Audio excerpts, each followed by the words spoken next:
sunshine and rainbows.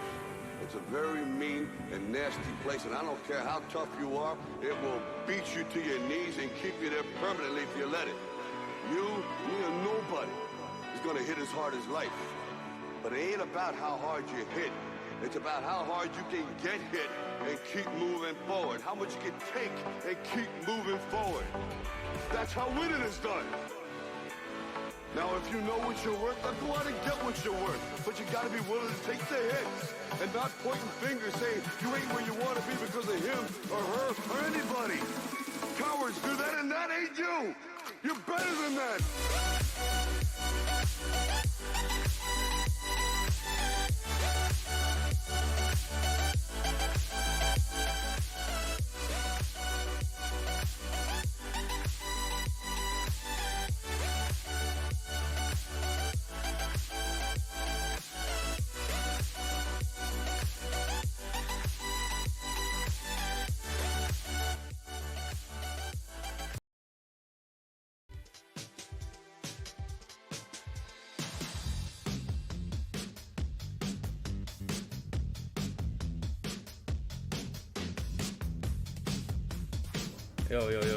Yo, what's up? What is going on, everybody? Alex Prime here. We're getting ready for the PC gaming show, powered by the Epic Game Store. We're starting in just under 11 minutes here, and it looks like they have some trivia going on. Which main character of The Witcher enjoys spending his time soaking in the tub? Is it Gerard, Geralt, or Guillermo? Let's go with Geralt. Wow, some people thought otherwise. Alright, armed with a pair of swords, the Witcher 3 protagonist carries one sword of steel and one sword made of what? I don't know, guys. I never played The Witcher 3, but I'm gonna say mithril, because that sounds like it would be a lot more rare than a gold or silver sword. But we'll see in 26 seconds. Well, yeah, you guys excited? Some PC Gamer show? I'm expecting some good stuff. Last year's show was actually quite good. So this year, I expect it to be even better now that they got a sponsor with Epic Games. Probably means they got some more funding, and they got more games to show. We're definitely going to see some Epic Game Store exclusives. They've already said that ahead of time. So if you're not really down with Epic, you might be in for a bad time. But they're probably going to show some cool shit. I think the showstopper is going to be Red Dead Redemption 2. Announced as an Epic Store game. It's probably what the big announcement will be, I think. We'll see, though. I'm expecting a lot of good stuff. Oh, I was wrong. It's silver. Alright. Whatever. Apparently it's silver. Let's see what the next question is. In the Witcher... Why are all these questions Witcher questions? In Witcher 3 universe, what is the Wild Hunt? A spectral riders in the sky? A massive celebration? Or finding monsters to kill? I'm gonna go ahead and say finding monsters to kill. But we'll see. Oh, man. Have you guys tried out the Game Pass for PC? It is so good. Oh, man. I downloaded Wolfenstein 2 and Void Bastards and The Messenger. I'm gonna play those. But pretty good deal, especially for the first month. You get it for $1. You get access to 100 games. Like, Game Pass is pretty awesome, and now that it's on PC, that's really cool. Oh, Spectral Riders in the Sky. I have no idea what goes on with Witcher, guys, so I'm just saying. Oh my god, a different game. In the world of Warcraft, what type of elves claim membership in the Horde? Ooh, Night Elves, Blood Elves, High Elves? Let's go with Night Elves. But anyways, yeah, Game Pass. I wonder if they're going to talk about that here. I think last year Phil Spencer came out on stage during the PC Gamer show. Maybe he'll do that again. We'll see. If he wants to come out and talk about the changes they're making to the Xbox app on PC, that'd be cool, because they just launched that beta app. And it's pretty dope. It's a lot better than the normal Windows 10 store. So that's a big improvement. And I hope they keep pushing forward, because it'd be nice if they made Xbox games a little more accessible, which they seem to be doing, so I'm happy about that. That was the Blood Elves. Oh man, I'm not doing great right now. Okay, bordering on Elwyn Forest, what was the capital city of the human empire in the world of Warcraft? Stormwind City, Ironforge, or Gilnea City. I don't know. I don't play this game. What's up, Ron? I surprisingly got the next 2 days off. Nice. They're probably going to talk about Witcher, this E3. They're probably going to show Cyberpunk, too. I'm getting it Wednesday. Nice. Yeah, same. Is Game Pass still $1? Yeah, the first month is $1. And after that, while they're in beta, it's going to be $5 a month instead of $10. I think when it's out of beta, they might be releasing it, raising it to $10. But at least for the time being, you get the first month for $1, and you can get the rest of the months for $5 while they're in beta. Actually, I'll show you guys the app while we're waiting. We got time anyways. Let's minimize this. Hey, why won't you move? Alright, that's weird. So this is the Xbox beta app. You do need to update to Windows 1903, so make sure you do that. So this is what the new app looks like. If you want to check, it'll show whatever games you have installed on the side here. I already had Gears of War 4 installed previously, and it automatically picked it up and put it on the side, so that was really cool. So this is what the homepage looks like. You can see all the games here. They've actually sorted it by category too, which is nice. So if you're only into shooters, just click shooters. And all of these games that you see here are included in Game Pass, which is really awesome. So for example, Metro Exodus, if you want that, if you have Xbox Game Pass, just click install and then you can play Metro Exodus for $1, which is crazy. If we go back here, yeah, I got Wolfenstein, so I got that installed. Oh, what? Oh, I gotta install it again, apparently. That's strange. Oh, because I switched to the drive. Alright, they got Ruiner, that's pretty good. Sunset Overdrive, definitely guys play Sunset Overdrive. It's an amazing game. What else they got here? Let's see if you like action-adventure games. Got Rise of the Tomb Raider, awesome game. I definitely suggest playing that one. I've heard good stuff about Crosscode, so I might have to check that one out. That looks pretty cool.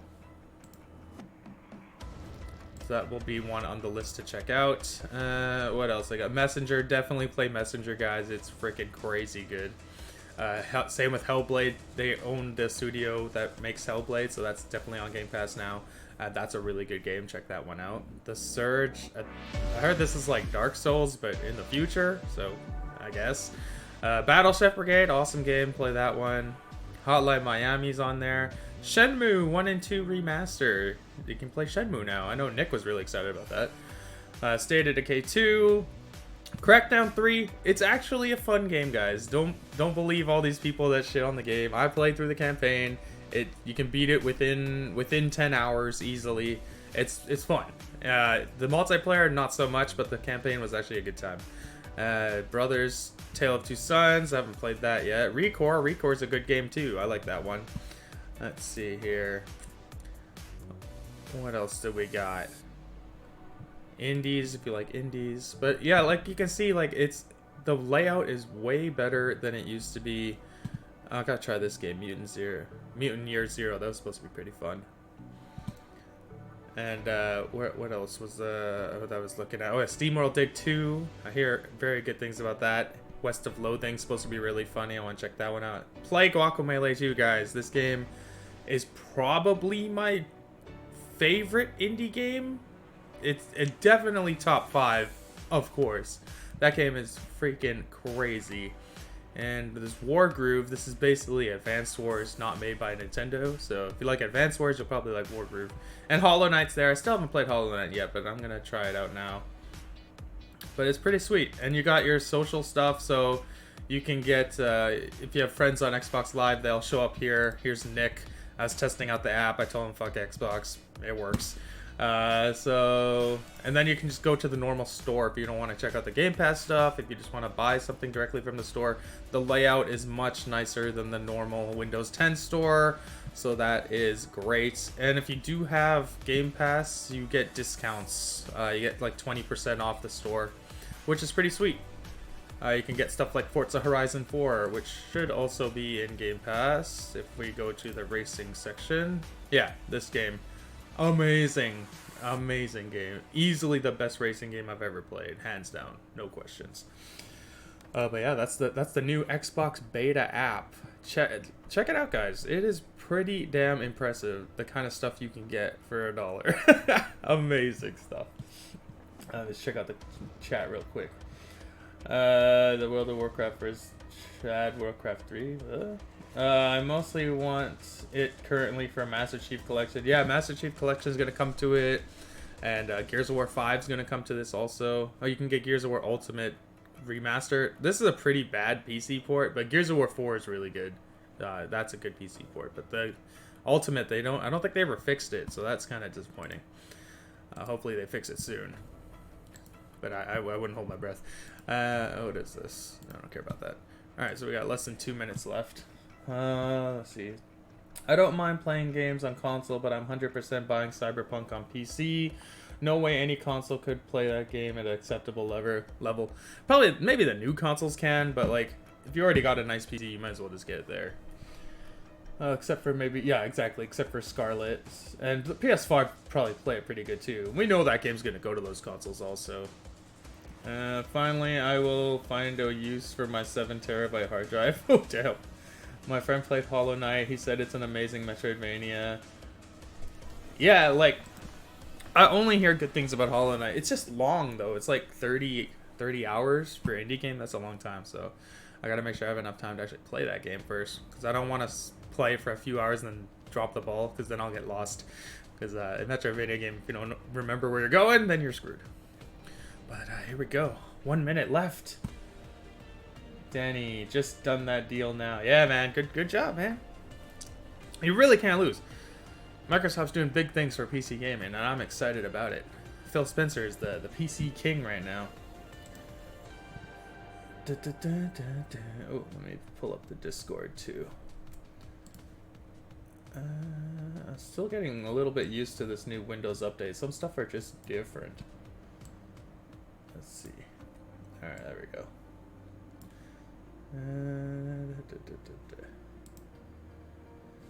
Alright, 20 seconds. Let's go, boys. My water ready. I'm genuinely curious what they are going to show at this show. 8, 7, 6, 5, 4, 3, 2, 1. Let's go.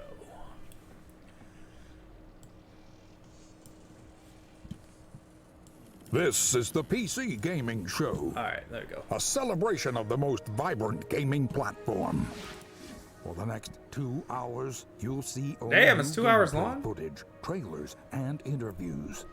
Taking the stage today are first gameplay footage for Vampire the Masquerade, Bloodlines 2, Borderlands 3, the reveal of Evil Genius 2, Evil Genius. Starmancer, Last Oasis, 2 new games from Coffee Stain Studios, Griftlands, Planet Zoo.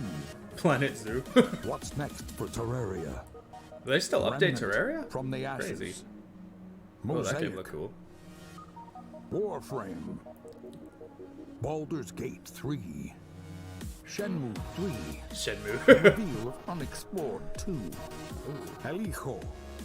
Age of Wonders. Planetfall. And more. And now your PC Gaming Show hosts, Day 9 and Frankie Ward. Good morning, good morning. Yes, ladies and gentlemen, welcome to the PC Gaming Show.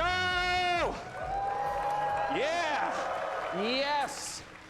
We're so happy you're here today. We have a great show for you lined up. We got 30 games that we're going to be showing off. Seems like a very small 30. stage. Some of them will be updates to existing franchises and titles. Others will be exclusive.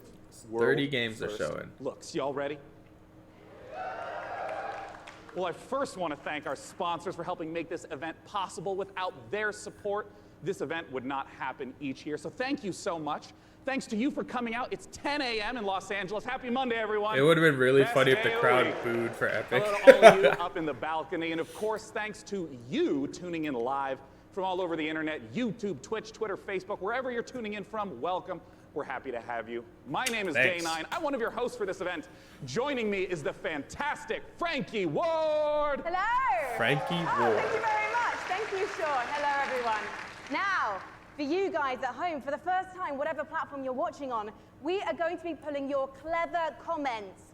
Just remember that. I said clever comments from Twitch, Twitter, YouTube, and Facebook throughout the show, making you famous on the internet, on the screen. We're going to be sharing them live. And one of the things we're especially looking for are your questions for the Borderlands 3 team, because, Sean, you've got a mission to put their questions to the developers later. That's right. Midway through this show, I'm going to be asking those questions Just to gonna the go creative harass the director of developers. Borderlands 3. Use hashtag PC Gaming Show, and we'll read them live. Until then, let's start the PC Gaming Show with our very first title from UK developer Rebellion.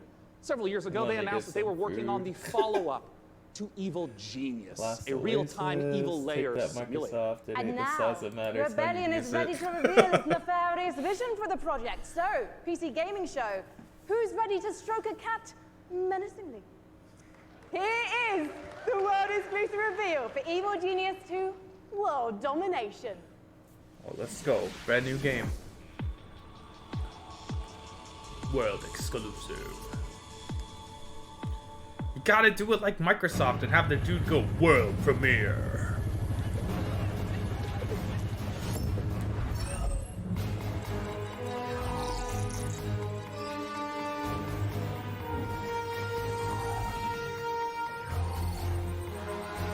Oh, is that just a CGI trailer?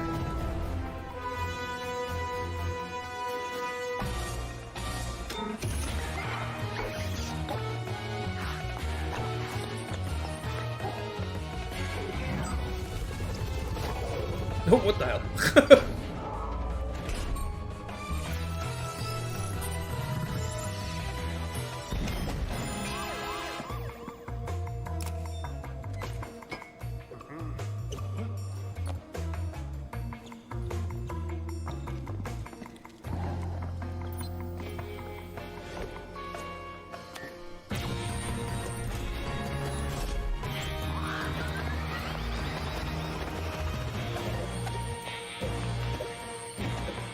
Like, this is cool, but like, there's no gameplay, so it might not be anything like this.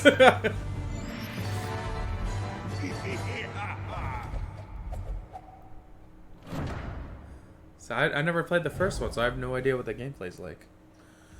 I guess we can check it out after. Vampire the Masquerade Bloodlines 2 is the successor to one of the most beloved RPGs ever. And with me to talk about it, I have Brian Mitsoda and Cara Ellison from Hardsuit Labs. Now, Brian, you were a writer on the very first game, so what does it mean for you to finally get to work on the sequel? It means that a lot of people have very high expectations, and we have to meet those. Well, let's take a look at whether you are going to meet them, because we are going to take a look at the world's first gameplay footage. World exclusive.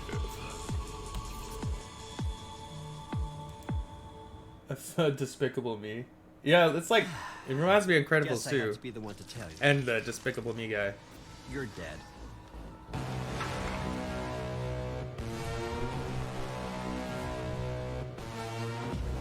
You're obviously new to this whole existence, but truth is, most of you types won't even make it a whole year.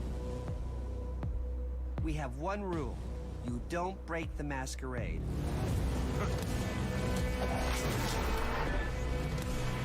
Need your power.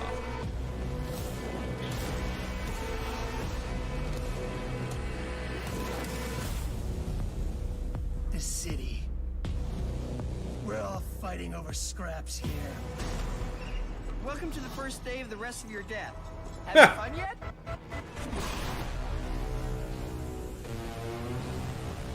Vampire the Masquerade.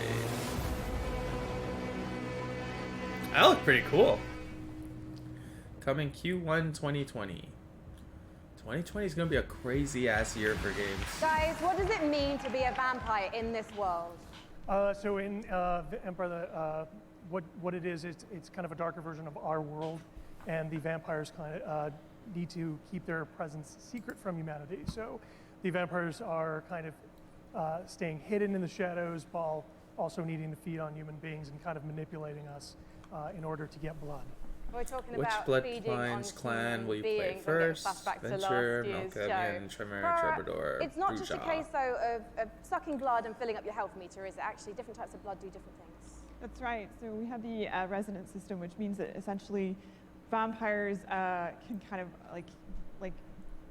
see the emotional resonance of human beings, like fear or desire, and then they can feed on those people to like feel the same things as human beings do, to feel more kind of alive, and that can give you like extra boosts in the game.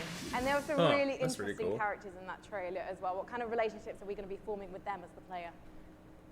Well, very fragile, very volatile relationships, very mature relationships, so it's going to be a fun time. And one thing that was really intriguing to me when I was learning about this game is you don't just get bitten and turn into Nosferatu, Dracula, or Brad Pitt. And to be honest, I think you should maybe put Brad Pitt into the game, because then I'm definitely playing it.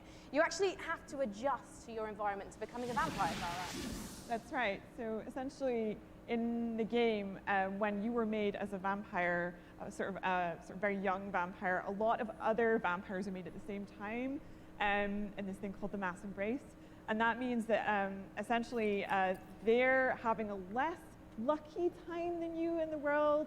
You're having a relatively good time compared to them because they don't know what they're doing. They're going through vampire puberty on their own, and you know, you might have a family, you might have They're so cramped together, like a wife and closet. children, and you are Sup, morally geek? objecting to drinking blood to survive, and so you might have a less good time, let's say, than the player is having. So you can find them throughout the world as well. And Brian, the first game came out in 2004. You've been waiting 15 years for this. Any Yeah, pressure? that's a long time in between Yeah, games. Tons of pressure. But yeah, we're going to make it work. Well, you know what? I think there are people around the world watching this, and of course the audience here, and they all can't wait to play this game. Can you wait, guys? There you go. So I think you've convinced everyone here now. When are we going to be able to play the game? We're going Q1 next year. Fantastic. And when can we learn more? Bloodlines2.com. Thank you so much, Brian and Cara. Good luck. Give it up, guys. Thank you so much. Now, have you ever wanted to play Dwarf Fortress in space? Starmancer is a space station sim from Ominux Games and Chucklefish. After a catastrophe on Earth, humanity has launched a desperate attempt to find Chucklefish refuge make good among the games. stars. Your task is to manage a colony capable of sustaining life, crafting components, controlling colonists, and sending out crews to mine asteroids. But when you're living in space, there can be big consequences for even the smallest mistakes. Let's take a look at the brand new gameplay for Starmancer. Starmancer.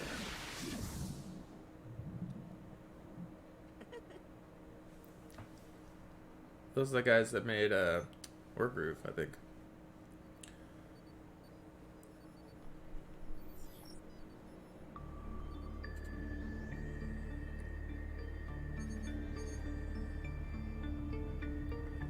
Grow your colony. Build and expand. Holy crap, that's a lot of customization.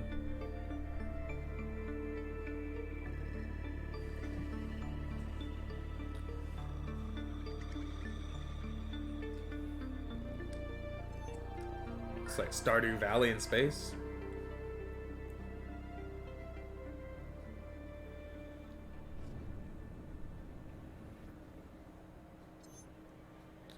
A pirate leader. Oh damn, they just raid you.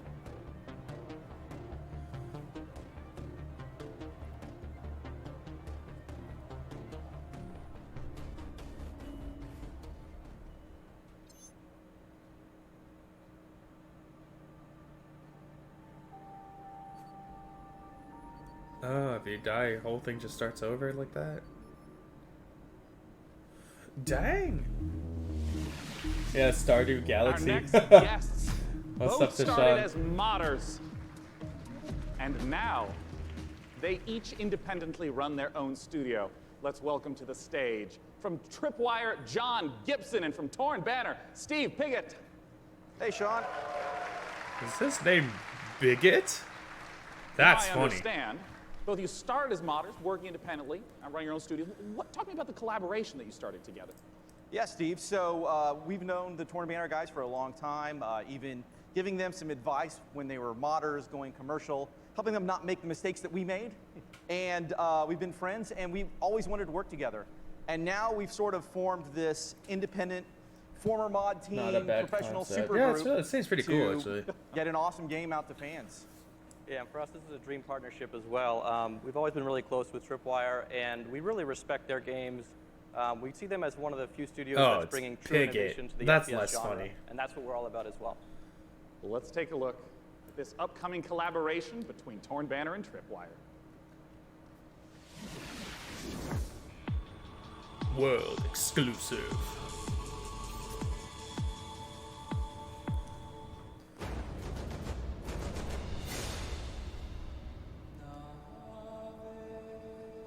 You go first. It's your chicken.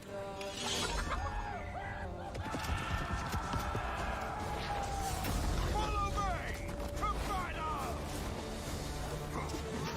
Oh, what the hell? What's going on? Oh, shit!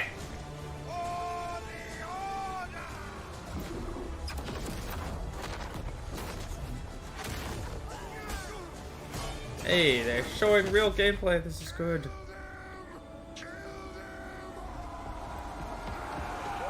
Ooh, pretty large-scale battles. Chivalry 2. Coming 2020. That one's on Epic Game Store.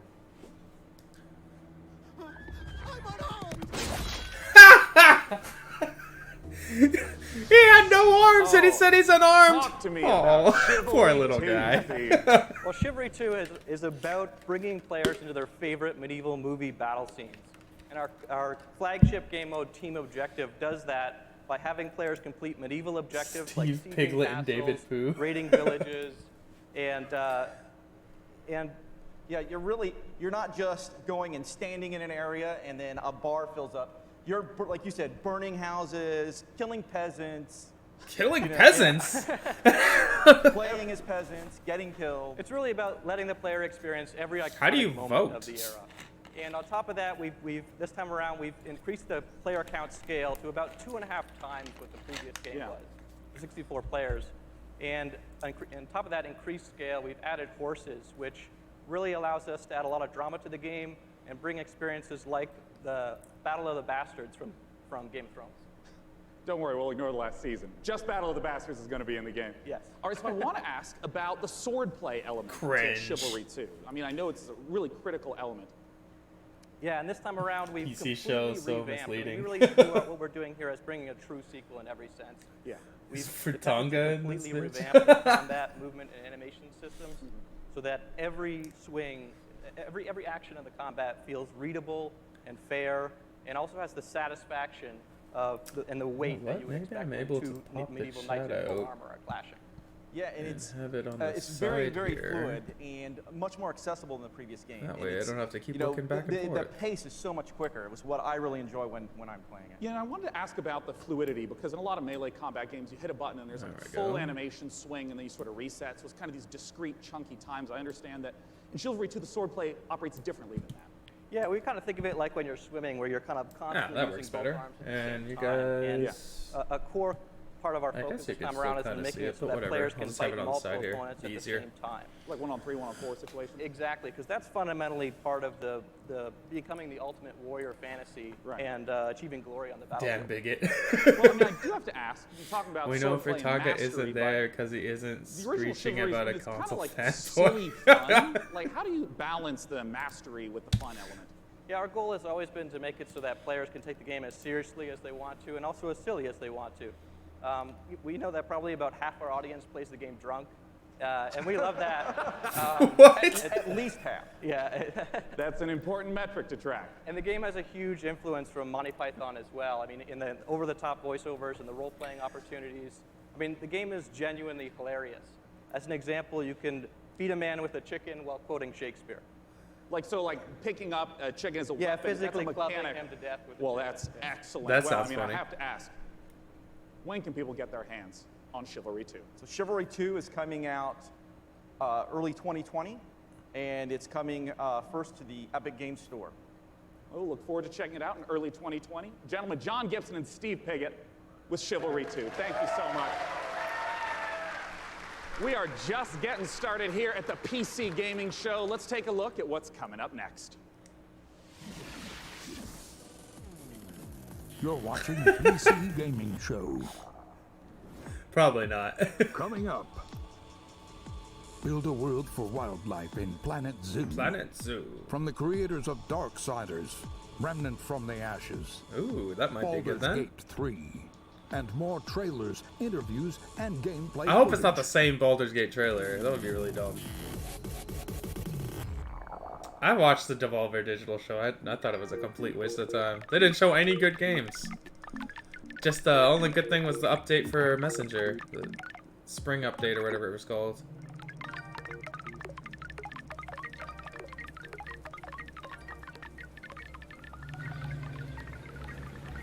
What is this?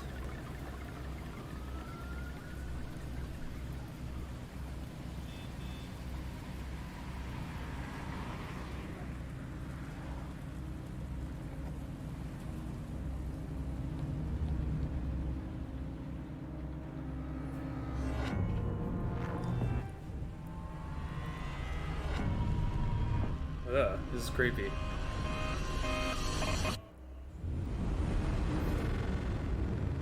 Mosaic. Coming 2019. What the hell? That was a brand new trailer for Mosaic, a dark and atmospheric adventure game coming later this year from developer Killbyte and publisher Raw Fury. So how are you guys enjoying it so far? There's been some swords, some space stations, vampire puberty. We're listening to your reactions to the PC Gaming Show throughout the entire broadcast, no matter what platform you're watching and ranting on, so keep them coming. Our next game is a ghost-themed multiplayer hide-and-seek game inspired by a popular mod. Charge up your proton packs and get ready for Midnight Ghost Hunt. No, I thought it was gonna be Ghostbusters.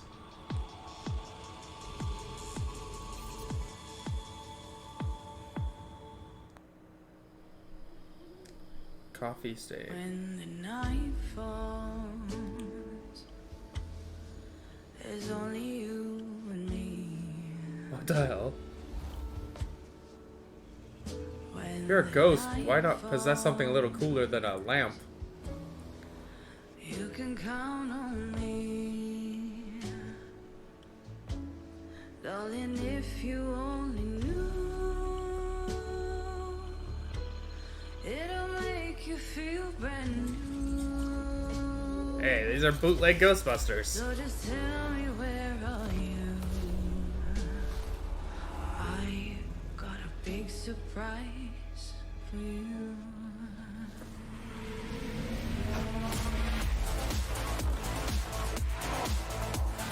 Huh. Okay, there we go. Real gameplay. I like this. So you just possess shit and knock dudes out? That's hilarious. Oh, damn. Okay, that game is awesome. I like that. The Ghost Hunt. Midnight Ghost Hunt.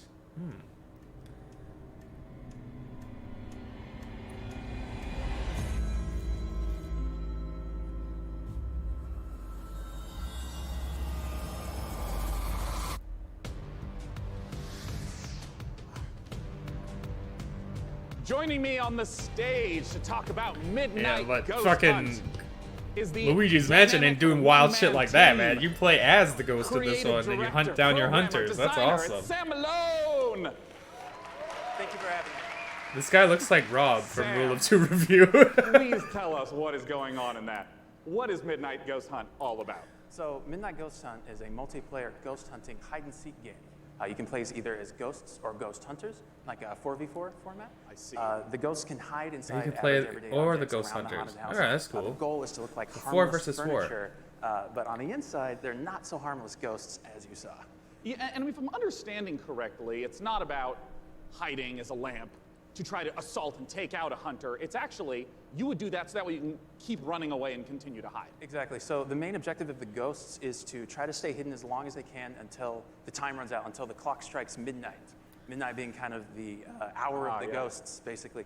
They can fight back if they like, but in general, you know, they want to try to hide. But if there's a hunter kind of off by himself, he can quickly just hit him in the back of the head and knock him out real quick, and he has less hunters to deal with at that point. I see. Well, what's the identity of the hunters? I mean, we've been seeing furniture flying all over the place. What are the hunters doing? So the hunters, it kind of can be divided into two different segments. The first part of the game is kind of almost like a detective game because they're sort of trying to figure out where the ghosts are hiding because it's not really you know, obvious at first glance. So they've got gadgets like a footprint tracker, they've got like a radar like you saw, to try to narrow down where in the haunted house these ghosts are hiding, basically. As soon as the first ghost is found, though, it starts getting a bit more chaotic. People, there's ragdolls flying everywhere, and they have that cannon to really try to smash the ghosts into pieces. So those are kind of the two aspects of the ghosts. I see. Well, talk to me a little bit about the inspiration for Midnight Ghost Hunt. I understand it's based on Gary's mod called Prop Hunt. Right. So that's definitely a big inspiration, but the big twist for us is that the props fight back. You saw the furniture, they hurl themselves at you, they knock you out, they send you flying. So it kind of almost becomes like this action hide-and-seek sort of mashup. You have a reason to be a little bit afraid of the things that you're hunting. So that changes up the dynamic a good amount. And I want to ask about when the clock strikes midnight. We saw the very spooky red color pop up. We didn't see what happens then. So it's prey multiplayer about so ghosts? Midnight, if even one ghost survives 4 minutes into the match, then you hear this ominous grandfather clock chime across the map.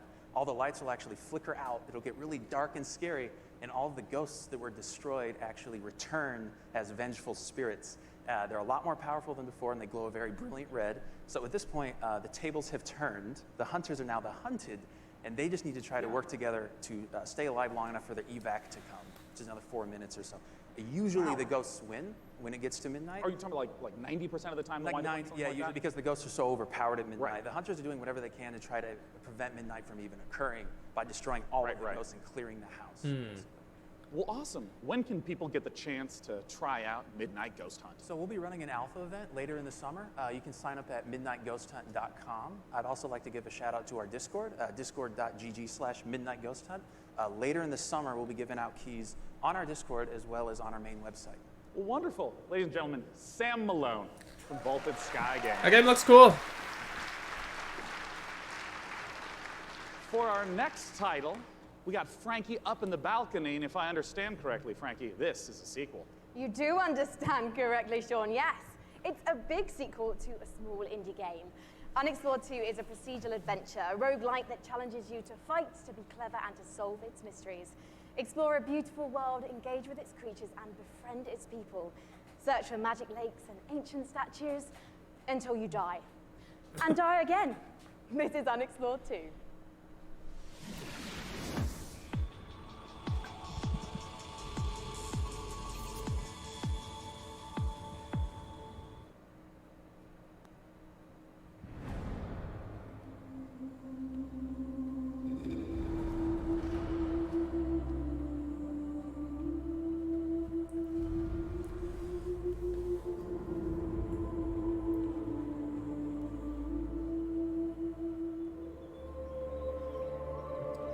Pretty game.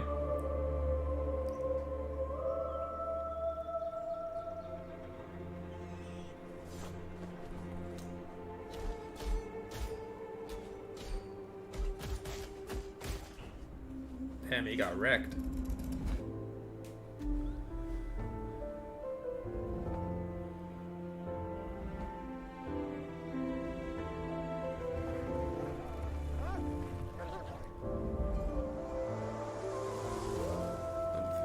A lot of varied worlds here. Oh shit. This game looks really cool.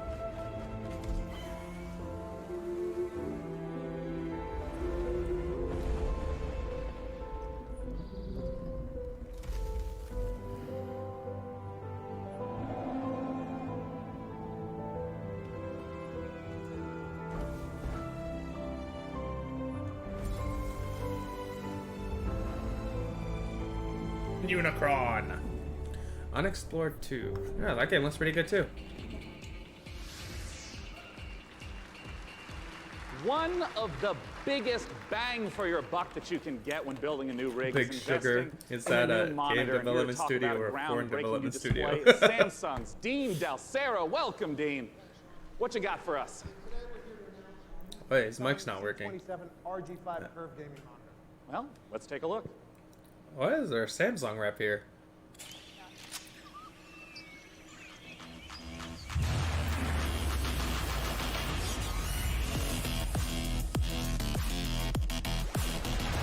Huh? I didn't realize 60 FPS is that slow.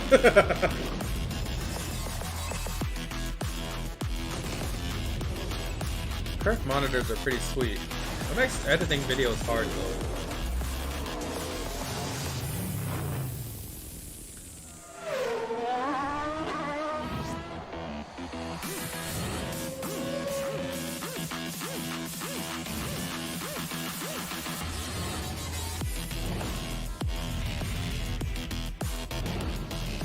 That's a really high-end monitor, damn.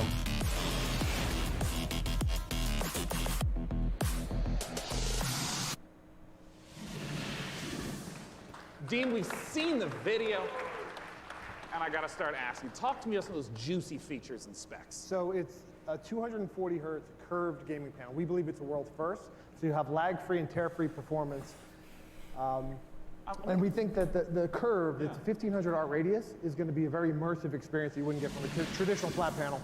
And I wanted to ask a little bit about some of the color specs. Sure, it's a 3000:1 contrast ratio, so you get those deeper blacks, brighter whites, and hopefully you'll see your enemies first before they see you in the dark scenes. Yeah, and I understand it also has G-Sync. I saw that flash up on the screen as well. First G-Sync compatible monitor, so we're super excited about that. Well, since this is the PC gaming show and we're showing off a huge variety of games here, what are the types of games that you would expect that 240 hertz refresh rate and the G-Sync to work well with? Sure, so we think everybody's going to appreciate the speed and the performance, but ultimately, esports first-person shooters are really going to benefit. Right. Well, of course, I have to ask, 240 not hertz, you just got to be when playing is it esports available, shit but for that. What type of cost are we talking? Sure. So it'll be available in mid-July for under $400 for a 27-inch panel. So it expands our gaming lineup to 8 models. Yeah. Because when you said 400, I mean that's the 27 inch is the $400 mark. Wow. Yeah. So $400 for a 240 hertz monitor. That's pretty cheap. All the way up to a 49-inch dual QHD. Check out samsung.com/gaming240 or see us in the back of the room for more info. Yeah, that's right. For any of you in the audience, it's there. You can go there for it. It's not 4K. It's not 4K. Not for that price point. Yeah, definitely not for that price. Well, I want to let you know that how you gonna get 4K with 240 hertz, lady? Coming up. Jesus. Let's look at what's coming up in the PC gaming show. Stay tuned for more announcements, trailers, and never-before-seen footage, including... That's gotta be 1080p. Gearbox answers burning questions about Borderlands 3. The next game from Clay Entertainment. Get ready to rip the galaxy a new wormhole in What is that game? Warfare. I want to see that.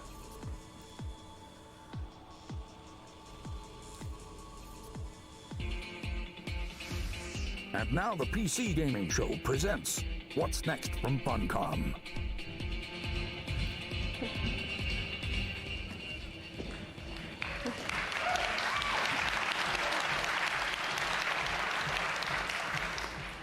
Hello everyone, thanks for the warm applause. It's very exciting for all of us at Funcom to be here at the PC Gaming Show for the very first time ever. And naturally, we would like to show some of the cool stuff that we've been working on. So without further ado, here are some of the games coming for 2019.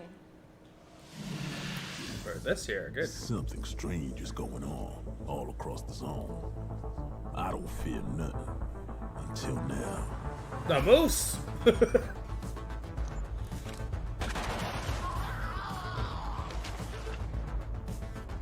Well, that's cool, because I can get this on Game Pass for PC now, and now there's going to be an update. Since you've been traveling, Con, we could use your skills.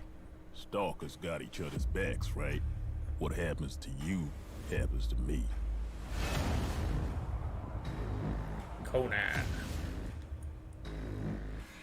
Pathway approaching.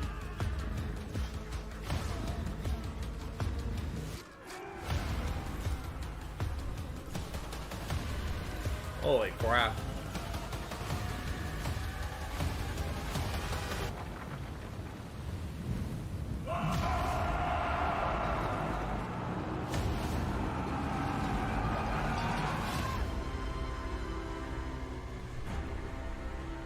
Sons of Madness.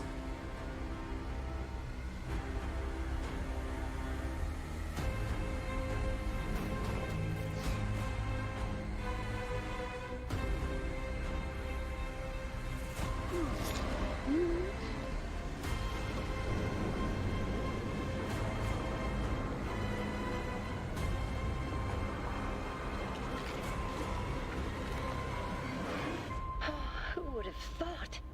My son, off to fly among the stars. Creepy. Please welcome to the stage, founder and director of Mighty Kingdom, Philip Mays.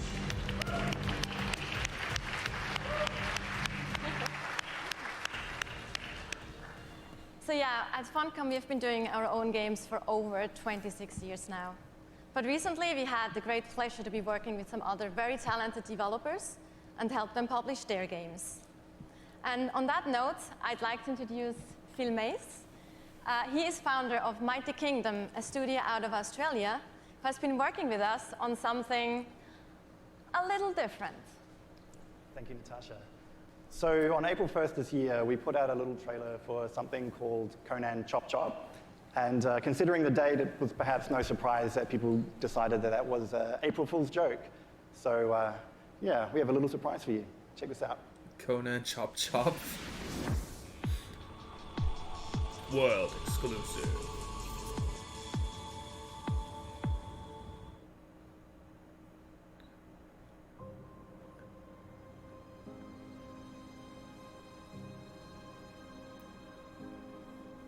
Quite possibly the best Conan game yet. A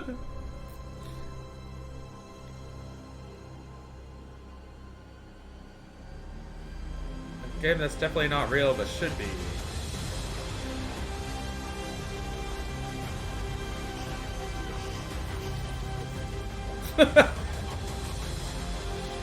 This isn't a million mile off looking like a 2D Zelda roguelike.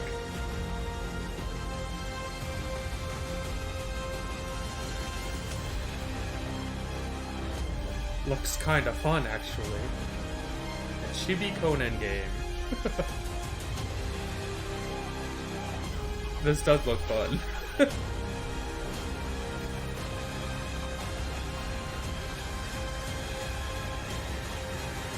Whoa. Conan Chop Chop. It's coming to Switch too. That's hilarious that it's actually real. So there you have it, Conan Chop Chop. It's a roguelike action-adventure game. It's very real, and it's coming to PC, Xbox One, PlayStation 4, and Nintendo Switch on September the 3rd this year. It's 2019. We also have a playable version here at E3 at our demo room, so if you want to give stick figure Conan a try, then please don't hesitate to drop by. Thank you. Thank you so much. Bootleg.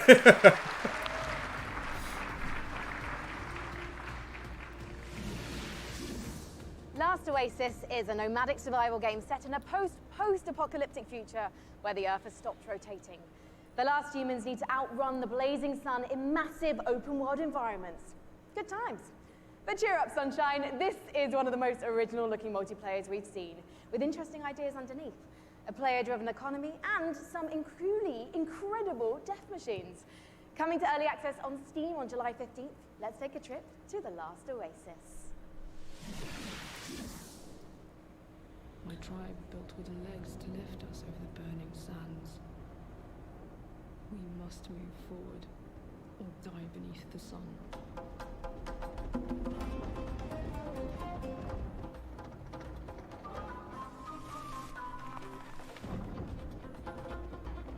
Oh, what a weird little machine. What's up, Amazu? They throwing shade to Devolver.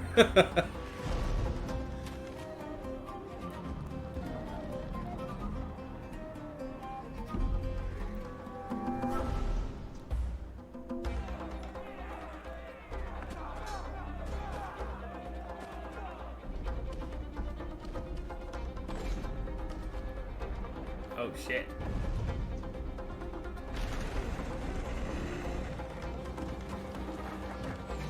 This guy looks pretty cool. Oh no! It took down his... Even in this time where you're trying to fight the sun, there's still pirates that come to kill you. That's crazy.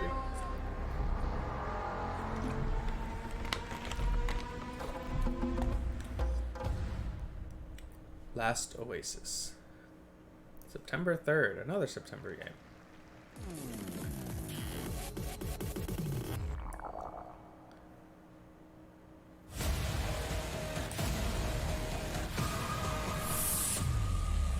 Age of Wonders Planetfall.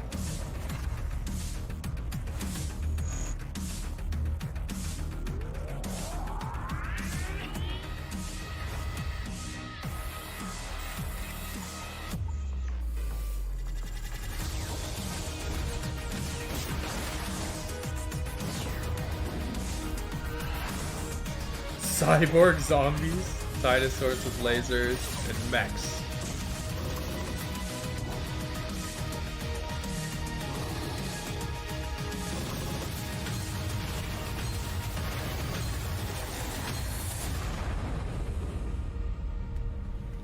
Planetfall. Pretty cool.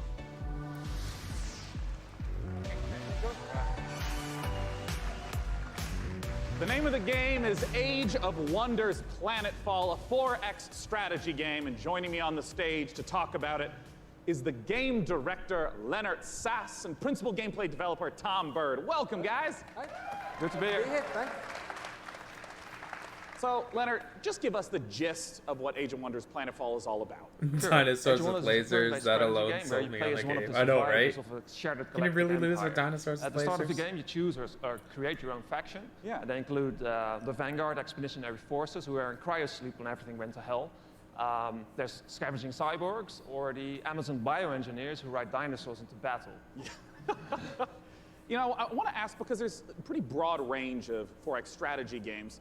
To give a sense of what the gameplay is, I just want to start from the beginning of a game. What happens when you first land on the planet? Well, each race has their own spaceship. The spaceship comes down onto the planet. The planet is where the entire game takes place. And that spaceship will then transform into your capital colony, where your entire empire begins, your sort of attempt to take over the world. Around you, you've got a number of sectors, and each of these sectors has a little story. Well, not most of them.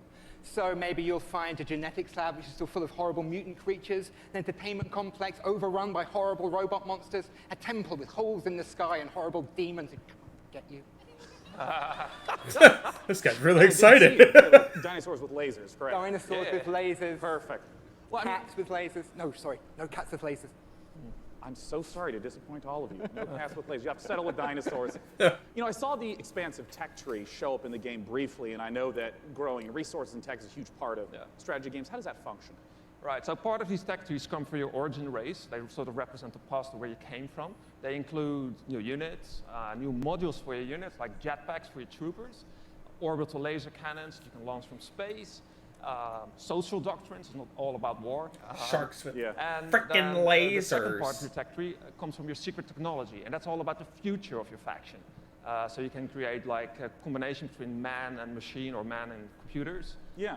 Others include doomsday technologies that allows you to infect the entire population with alien brain-eating parasites, or win the game by splitting space-time. I love how many details you're giving me of the horrors that await on the planet. The future is not a pretty place. Well, I want to ask about some of the combat that we saw, because in a lot of strategy games, the combat can be very brief. It just, you know, shows two armies pinging off each other. But I understand that the tactical layer is quite rich. Right, so when combat starts, you'll see, like on the world map, maybe like your little sort of space lab or something like that. When you go into combat, you will zoom all the way in, and you will be inside the lab. You'll see all the pipes and all of the goops flowing around. All of your units, which you've been putting together and built, are now deployed. In turn-based combat, you can move them into cover, use their abilities, shoot laser cannons. Maybe you've chosen advanced, you've got like a bunch of space dwarves in little metal suits. They'll dig holes in the ground, like shoot from the holes. That's cool. Maybe you've chosen the Kirko, sort of horrible alien bug monsters. They run forwards and slash people and puke acid on them, that kind of thing. I mean, how long do some of these battles wind up lasting? It depends. A short battle can be maybe 2 or 3 minutes, but at the end of the game, you know, you've got a massive siege with like 20 units on your side, 20 units on their side. You've got orbital cannons blasting holes in the world, and that can maybe take 30 minutes.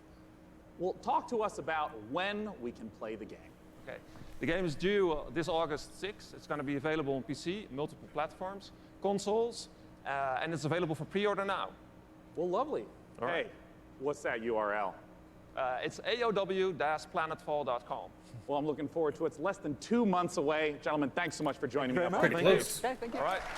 Bye-bye, guys. Thank you for sharing the horrors of the future. And for our next game, Frankie, I have to ask you, what year is it? Why? The year is 1946, Sean, my dear boy. Europe lies in ruins torn apart by the satanic Plan Z. A brave band of heroes cast the Fuhrer into hell, but little do they know, the nightmare is far from over. Achtung!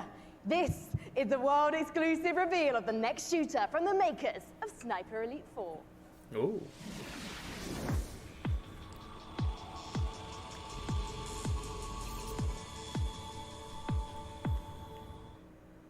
Rated M for mature.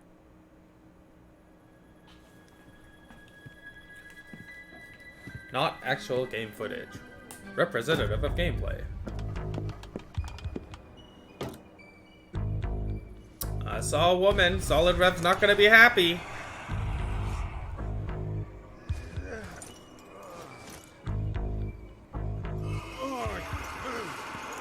Zombies! Nazi zombies. It's Nia!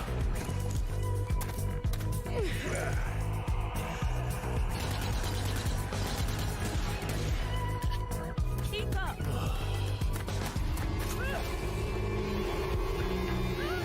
Is that a fire-breathing zombie? Or was that a grenade she threw? Nope, it is a fucking Nazi zombie with a goddamn flamethrower. My god.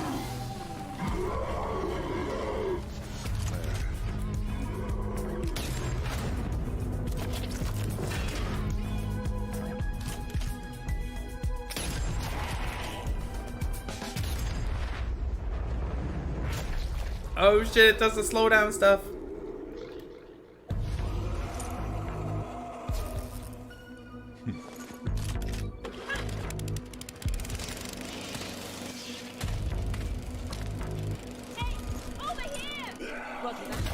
Just die. Come on, let's go.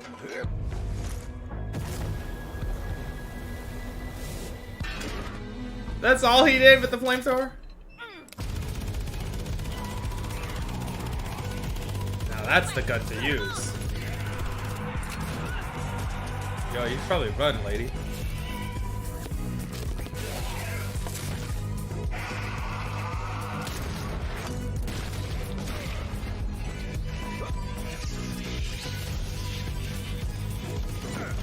It'd be nice when we see real gameplay.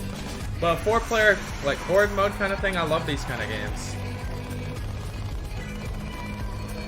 So this is one I need to keep my eye on. Zombie Nazi Hitler! Zombie Army 4. So that's 2020. Epic Game Store. Well, I know Amazon won't play it now. Later on the PC Gaming Show. A love letter to classic JRPGs. What's next for Warframe? A surreal noir adventure set before, during, and after the Big Bang. Baldur's Gate 3, and more.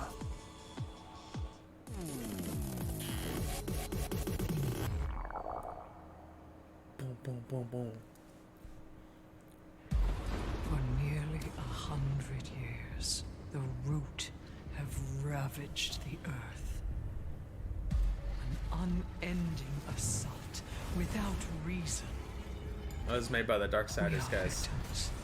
To a hatred that we do not understand. This evil will consume our world and the countless worlds beyond.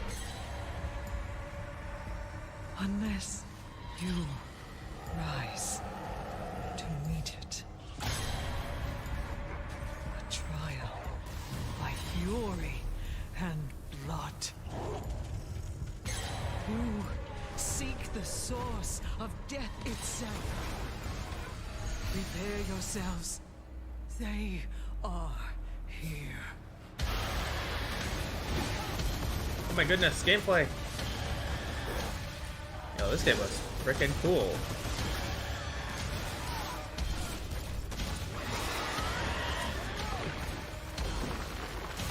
That's creepy as hell. Remnant from the ashes. Oh, that's not too far.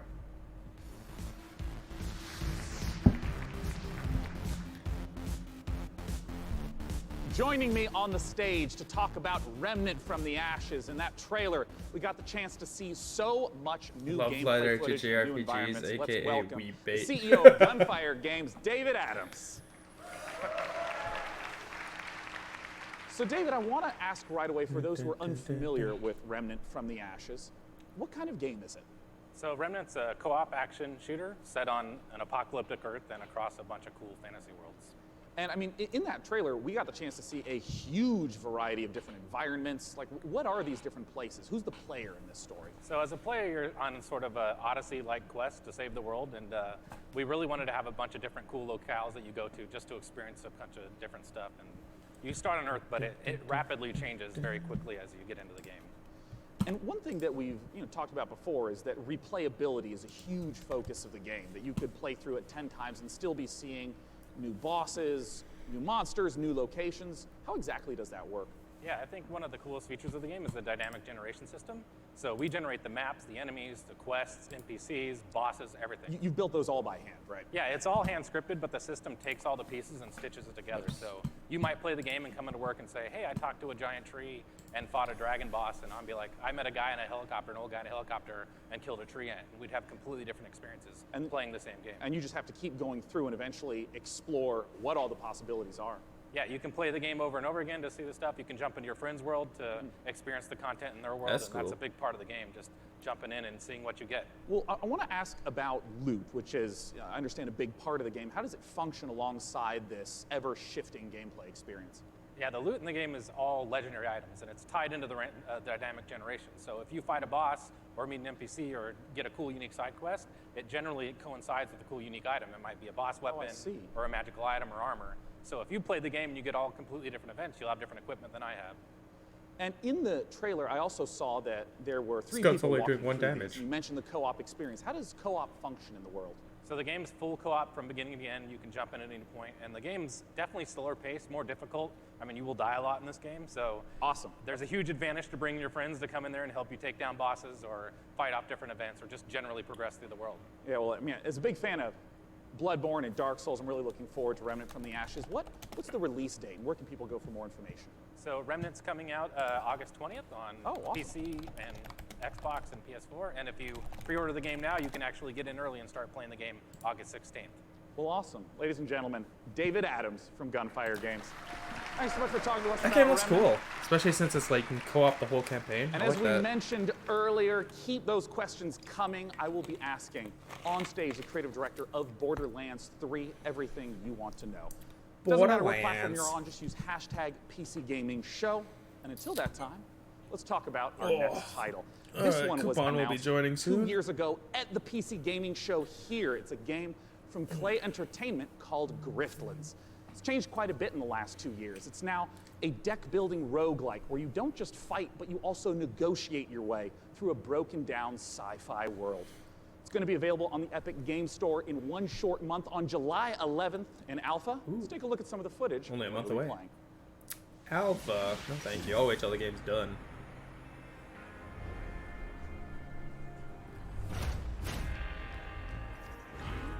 Oh,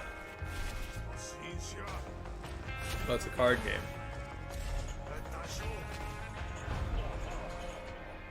What the hell just happened?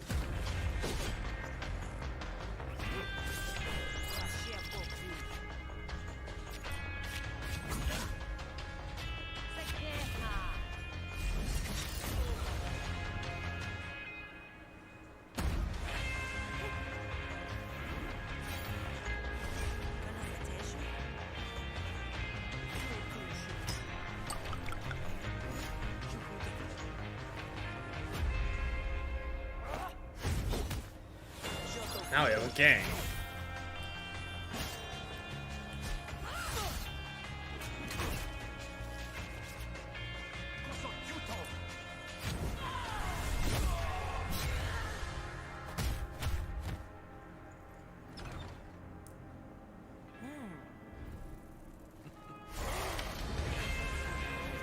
Interesting. Griftlands, available July 11th. It looks like Dragon's Lair, yeah. Planet Zoo is the latest game from the makers of the brilliant Planet Zoo. Coaster. Please Yeah, that was a welcome brother. Piers Jackson and Lisa Bowens from Frontier Developments. Now, Piers, what kind of zoo are we going to be running here? So Planet Zoo is a new management sim game from us. It involves you building and looking after a modern zoo, and you get to look after the most authentic animals we believe you've ever seen in a video game. Zoo Each game. of our animals are unique. They have their own needs, their own desires, and their own behaviours. They interact with each other and react with the world you build around them. And today, for the very first time, we're really excited to be able to show everyone here our gameplay video and to announce our launch date. Oh, fantastic. Let's buy the world's largest family pass and take a look inside. Let's check this zoo out.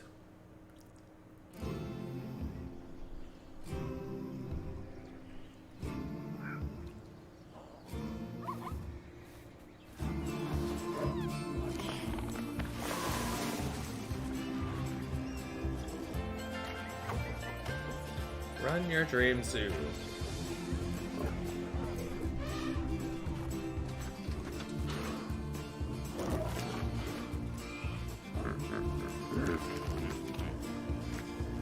The hippo's taking a shit.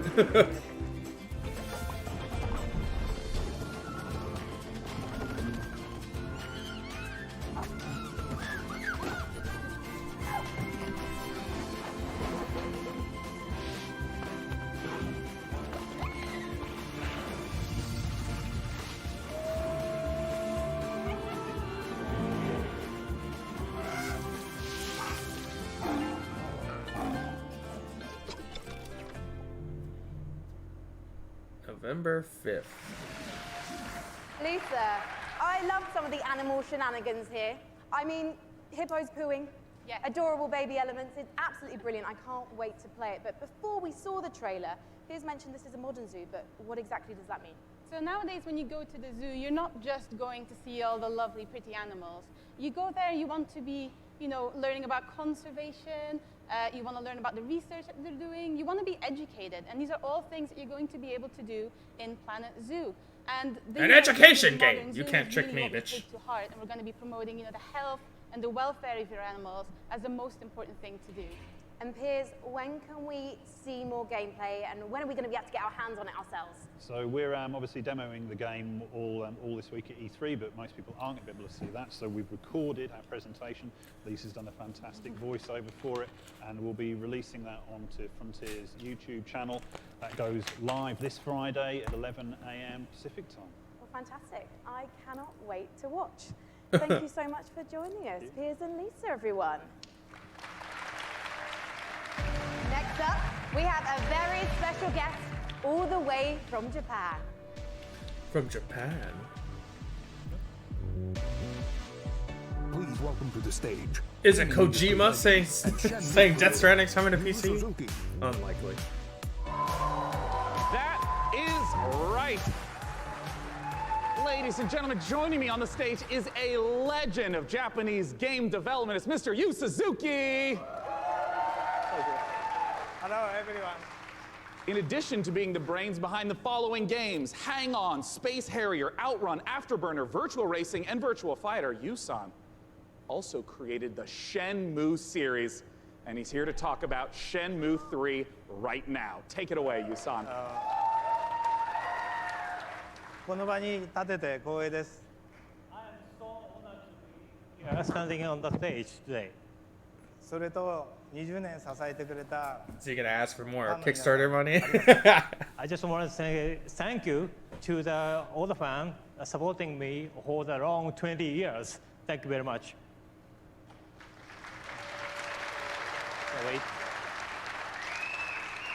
The wait is nearly over. That's right. Let's take a world exclusive look at Shenmue 3. Shenmue! World exclusive. We've seen Shenmue gameplay before. How is this a world exclusive? Honestly, I don't think your kung fu is strong enough. Grandmaster, He just said your kung fu ain't shit. A long time ago, martial arts were bad, but humans are interesting creatures. They practiced in secret, away from prying eyes, and became stronger. One even practiced atop this very boat. Non-Dread survived the ban and was passed on in this way.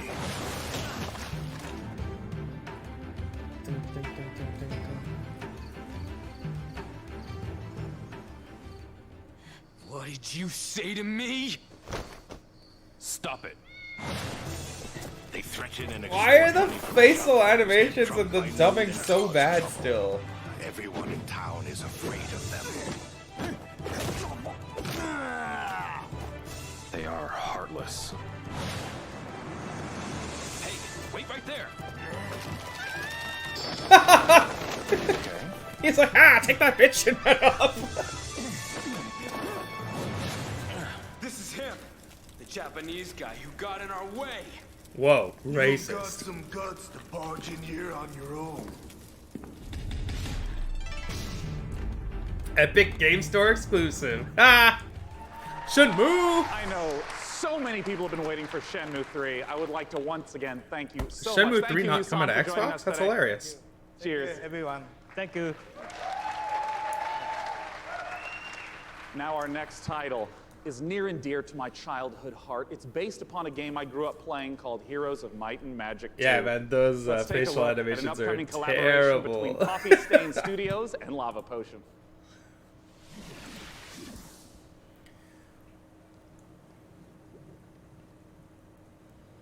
My god, is this a Switch game? It's blurry! This game's an F automatically for the visuals. Dead or in living, it's near and it's far.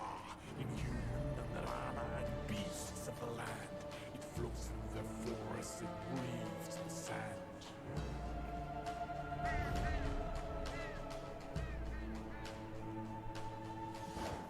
Lightning and thunder and crackling waves, a land torn asunder by night and by day. The Empress eternal with death and decay. To march upon cities with frost and with rain. They gather the wheelers and build mighty walls. Resisting, revolting, their armies will fall. This game is too ugly. I can't. I refuse to play something this ugly. I'm sorry. And grow out their essence to hold the Ugh. land. Unleashed on them all, so in these final hours, we'll raise every bill to take back what was ours. Ba-ba-ba-ba. More gameplay than 90% of E3 so far. I know, isn't that sad? Most of the Xbox show was just CGI trailers. I The couldn't believe it. name of the game man. is Songs of Conquest, and here to join me in talking about it is the lead designer from Lava Potion, Carl Toftfeld. Hey, Carl. Hi, hey, thanks. I mean, let's just start off for anyone who maybe hasn't played the Heroes of Might and Magic series. What is Song of Conquest all about? It's all about, well, you kind of start out with in the town. You let's just on go to the this room, trailer, man. and from there you recruit your wielders. It's what we call our commanders, and you recruit an army, and then you kind of send off your wielders on an adventure. And they go exploring the world. They pick up resources to flag mines, and with those Hey, Kuuppon, resources, you try talking you upgrade again? your town so you can get more stuff, and that's Still what don't you hear do. you. Adventure and strategy combined. Yeah, and you know, I I thought know maybe it was that something part with of the the Team core Red Room. loop is obviously get the resources to build up the township, but for what reason? Armies, man. Talk to me about those juicy battles. Yeah, so the battle just Sorry, like we're the having whole some game is mic issues turn-based. with Kuuppon right now. So I'm not you sure go into what's going combat, on. you bring all If your you're troops wondering why in, she's and not in you yet. start by deploying them, and then all the troops have different stats, like offense and defense and health and so on. And they go in initiative order, and then you slug it out, and it's a bit like chess, but instead of like pawns and bishops, you have like horned wands and face spirits. Great. And griffins and so on. Yeah, and all those things. And well, you know, as someone who just loves the Heroes of Might and Magic series, I know that you have translated a lot of the gameplay elements into Songs of Conquest, but what are some of the modern elements that you're bringing in? Well, there's a lot of it, but I mean, one of them is our magic system. We call it the essence. So basically, in the Songs of Conquest universe, everything has an essence within there. It's sort of like the soul. So your troops, they have an essence. And to do magic, you need to bring the troops. I'm gonna go to the washroom because I don't care about this game. I'll be right back. So if you want to like make your troops go faster, you need to bring a troop that has that essence. Like cavalry. And maybe to ask a basic question, what if my opponent kills that cavalry? Then you can't do the magic. So. Oh, I see. Okay. Yeah. So if you're fighting someone, you kind of have to like weigh the pros and cons of what to kill off. Like, do you want to destroy their magic or their powerful troops? Where can people go to get more information? And as always, when's it coming out? And late 2020. Oh, it's quite a ways off. It's quite a ways off, but you can go to songsofconquest.com and sign up for alpha, and then you can play earlier. Well, as you know, I'm really looking forward to playing it, Carl. Thanks for joining us. Thank you. Now, our next title is an update to a popular co-op game. Let's see what's in store for Vermintide 2.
You just saw the reveal of the new PvP mode coming to Vermintide 2, which turns the Warhammer Fantasy cooperative game into something even more brutally competitive.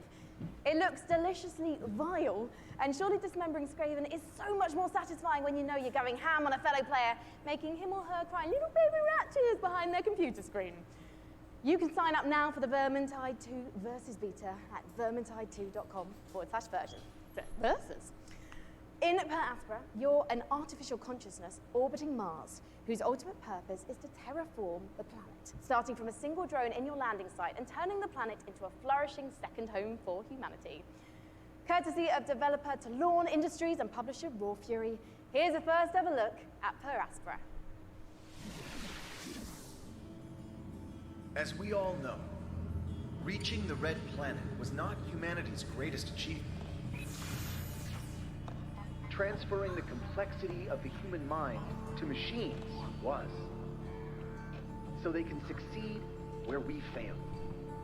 So they can build us a home on that distant, dusty rock. Today, Amy reaches Mars and begins their mission. Amy, are you with us? Of course, I'm with you, Houston.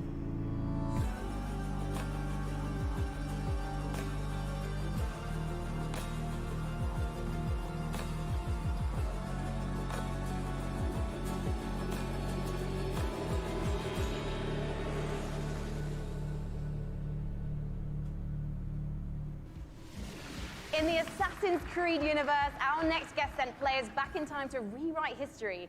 But for his debut project with indie studio Panache Digital Games, he's going to take us back 10 million years to where humanity began.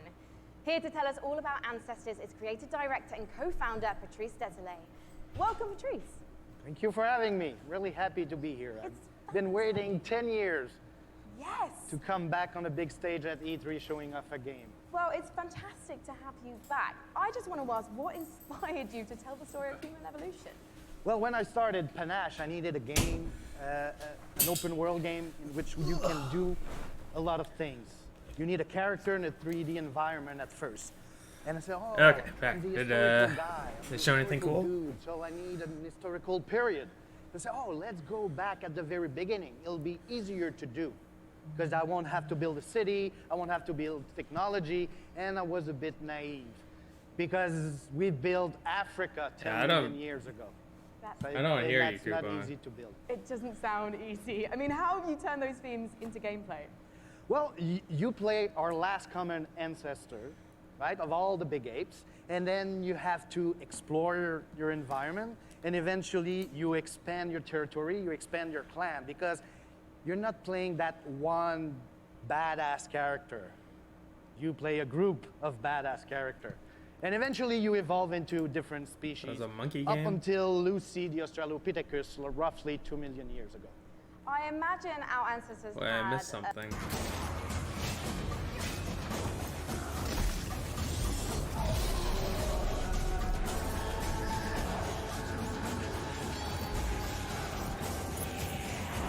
What the hell?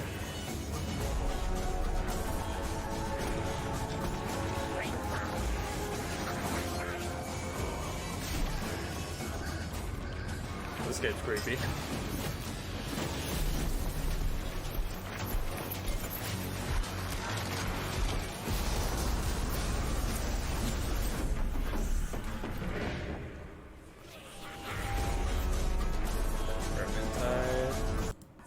Humanity's greatest achievement.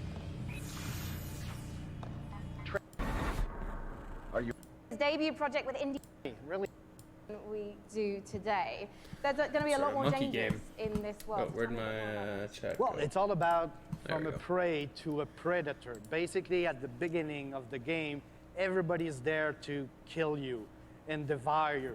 And basically, at the end, it's pretty much you. You're the predator, and everybody's afraid of you. And that's the idea of Ancestors, the Humankind Odyssey. So, Patrice, ultimately, what is the key to evolving your clan successfully?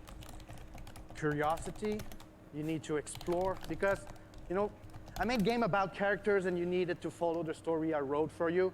This time, you're basically writing the story. Is your Right? microphone there's no selected, story per Kuuppon, se in the inside. It's not about under user going and see settings? mission Then go givers. to It's not voice about and video. looking at the Maybe your mini maps and the microphone's little not, dots. set to It's default about or you, something. hey, Homo sapiens. Can you survive like our ancestors did? And that's the question I'm asking the players. It'll be for you to answer that question August 27th. Well, I was going on PC first. I was going to ask you when we can see it, and you answered my question first. Thank you so much, getting Patrice. good at this. As Patrice says, Ancestors will be released He- August 27th. He wasn't supposed to say it till she asked.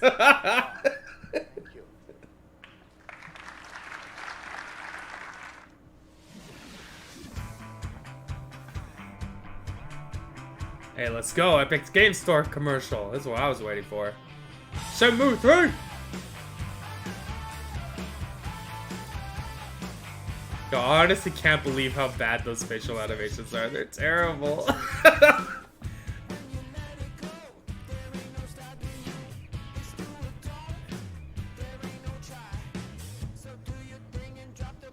Can you turn into King Kong? Whoa, that game looks cool. How come they didn't show that one? Pathless. That looks cool too. Untitled Goose Game!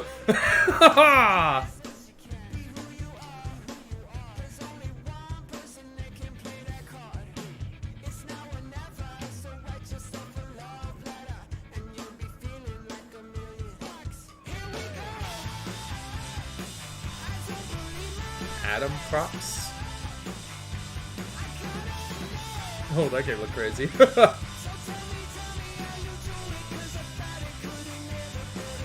What the hell? What the hell?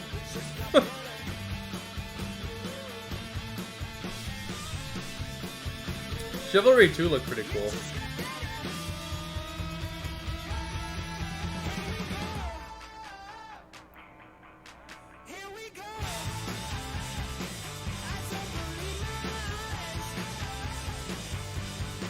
He got caught up with her accent.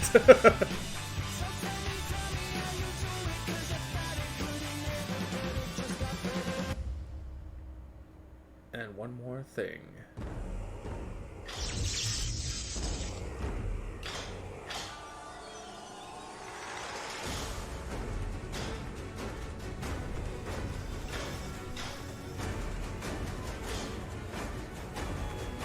What the hell is this?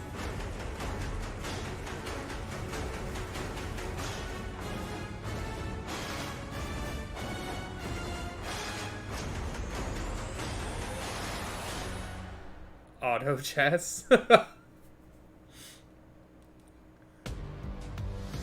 Please welcome to the stage, Loring Lee, founder and CEO of Dragon Nest. Indeed, Auto Chess has turned out to be a sensation, with hundreds of thousands, millions of players getting a taste of it. And here to talk about its coming to PC is Loring Lee. Take it away, Loring. Yeah. Hello, everyone. I'm Loring Lee. Yeah. Hello. Hello. Yeah. I'm the CEO and the founder of Dragon's Game. Dragon's Game is a game developer and publisher, comes from China. I'm so happy to be here today on this stage to introduce our game, Auto Chess, to all of you. This is really an exciting moment for us. As the trailer says, this is a real engaging game of Auto Chess. Dragon's now is working with the creator of Auto Chess, Jodo Studio. We are working together to bring Auto Chess to our world, both on PC and mobile, so that everyone from anywhere with any device can enjoy the same fun of Auto Chess. Now we are building the PC version with by using the game engine of Unreal Engine 4. As everyone knows, Unreal Engine is one of the best game engines of the world. With the help of Epic Games and by the power of Unreal, I believe we can finish our job quickly and efficiently. And today, I'm very glad to announce the PC version of Auto Chess will be coming to the Epic Games Store. I look forward. This guy loves the Epic Games Store. I look forward to all of you playing Auto Chess on PC later this year. Okay, thank you everyone. Thank you, Loring Lee. Yeah, cool. Thank you. Thanks so much for sharing the news with us. Once again, Auto Chess, if you have not played it, you must check it out. It is so fun. Our next title with Frankie up above, I understand is an inspired indie game. We'll find out, Sean, because one of the things we love about PC gaming is the way that game creators from all over the world can draw inspiration from one another's work. Chris Tales is a great example of that. A gorgeous indie love letter to classic JRPGs developed by a team in Colombia. Chris Tales' spin on the genre brings a unique perspective that lets you see the past, present, and future on one screen at the same time. So you'll see the future change based on your decisions in real time. Here's the world-exclusive reveal of Chris Tales. Chris Tales. World exclusive. Not Unreal Chess, Auto Chess.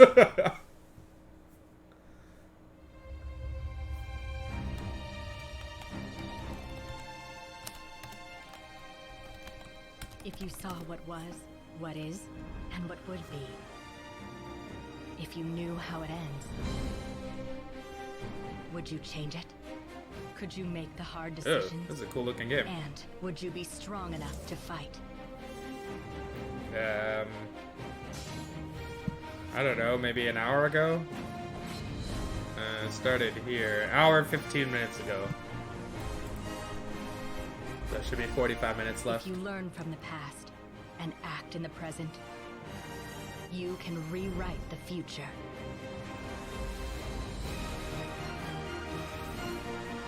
This game's cool. Chris Tales. Play the debut demo on Steam. Alright, cool. So the demo's out. That is a big gun. In PC gaming, it's not the size of your weapon, it's how you use it. And I'm holding one of the, well, quite frankly, it's a bit average, isn't it? It's just your average, you know, Glock, really. No. It's one of the ridiculous alien weapons from our next game, Valfaris. A brutal, heavy metal-infused 2D action platformer inspired by true old-school classics like Contra and Turrican. Assuming the role of fearless warrior Therian, players must blast and slash their way through the doomed citadel of Valfaris, overcoming its deadly environments and enemies before challenging the arcane evil at its very heart. Get ready to rip the galaxy a new wormhole. From publisher Big Sugar, this is Big Valfaris. Sugar. What a name. Okay, this is what I was wanting to see from that little montage. This looked cool.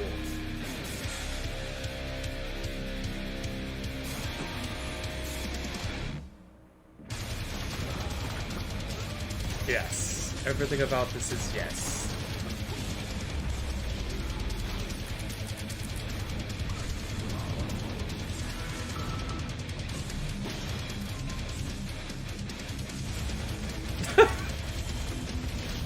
It's just rocking out. Shit, this is gonna be wild.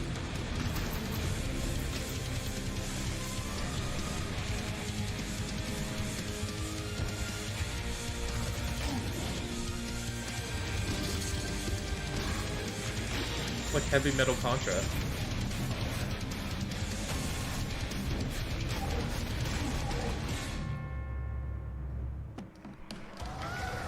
Just incredible action in the Valforis Yeah, trailer. that game looks freaking cool. I'm very excited for our next guest. In case you have not been in downtown LA, E3 is covered with Borderlands 3 art. It's amazing, it's beautiful. And joining me is the amazing and beautiful Paul Sage, creative director of Borderlands 3. Beautiful's the new Now one. they do Yeah, Borderlands there you again? go, Paul. Welcome. I mean, there's been so much hype around Borderlands 3. What's the stuff you're really excited to be sharing this year at E3? Oh man, so you know we've talked about our Vault Hunters. Well, this time we get to talk about Moe's. It's And not she's free, our, Nia. You're gunner not Vault interested in Hunter, it. So she has a big mech, so it's one of the things. All about loot. We're talking about, you know, the different loot, such as shields, grenades, those things, going to different planets. So a lot of stuff to talk about. Well, I mean, I want to start right off with Moe's. Tell us everything you can about her. Okay, yes, I'll tell you everything I can. So Moe's, again, like I said, she's a mech pilot. She has this big mech. It's called Iron Bear. She gets into Iron Bear. Yeah. You know, we have multiple action skills, which means that she can equip either a minigun or a railgun or a flamethrower. You know, if you want to barbecue your enemies, something like that. Oh, so, nice. You Mix know, and match. yeah, Moe's is a terrifically fun character for us right now. Now, we've been excited to be collating a whole bunch of community questions. Fuck, those We're going guys to are break them hung into up two TVs on their categories. head. First, there's a whole bunch of repeat questions that I want to make sure we get to right now. One of the big categories is about loot, because you've mentioned having a billion guns earlier, but what can you tell us about Which some of the other gear, the other Borderlands 3 progression Vault systems Hunter are right in you? the game? Yeah, Moss so the Gunner, let's talk about grenades. Like Amara one of my the favorite things that we don't get to talk about a lot. FL4K, the So in the past we've had Beastmaster, grenades that they've had like one Insane thing, they can Operative. bounce, they can stick Probably to the different Gunner. things, you know. Yeah. This time I'm we're not excited combining for like all Borderlands of those 3. things. So for instance, the other day I was playing and I threw a I've grenade never and played that grenade had a Borderlands, but bounce. it would looks stick, cool. An explosion I would don't come know, out, but and it the seems grenade like it's would only fire fun if you guns have as a it crew was with going you. through, right? So we have like a ton of different grenades that are in there.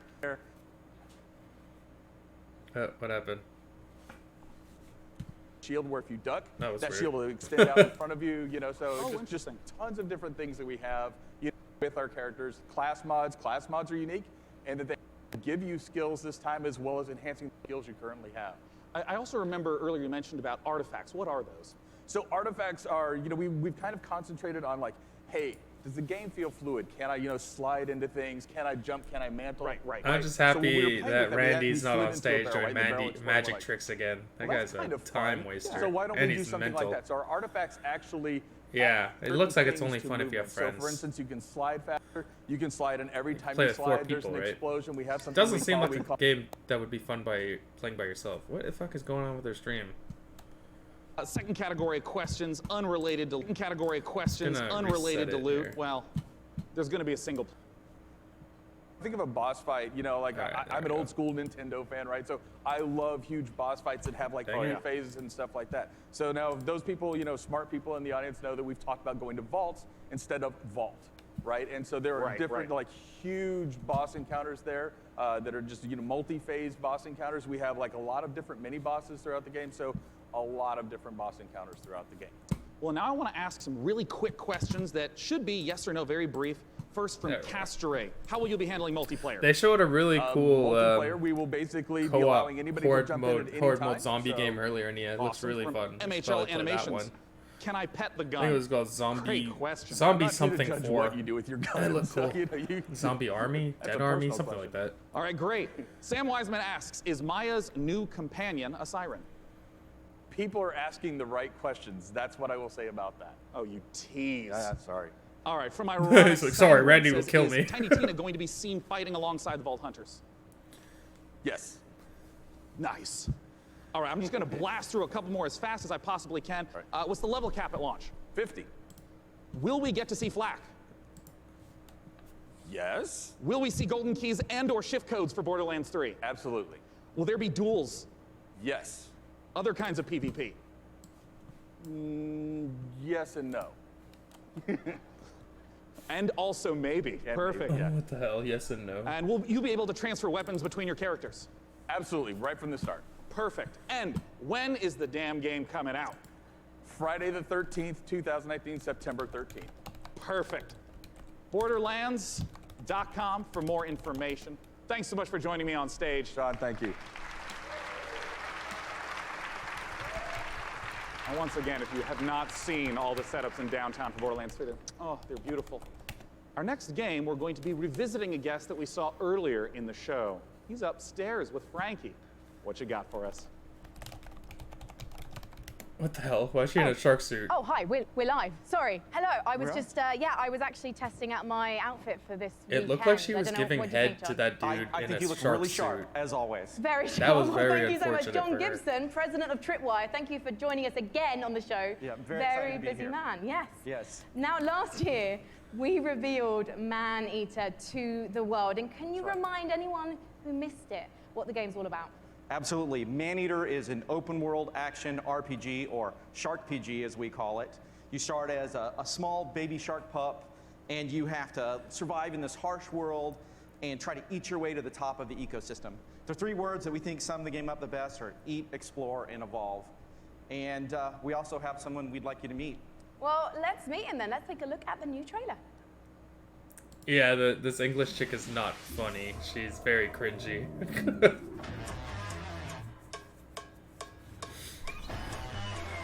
This is a shark game.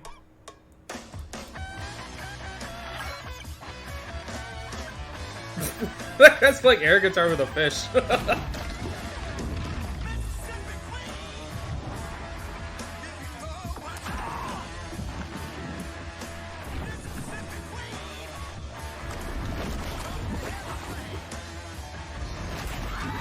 What the hell?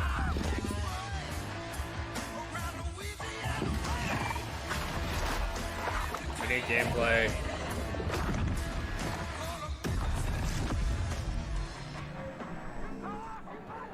Come any closer with that camera, we two gonna tussle. They're gonna tussle.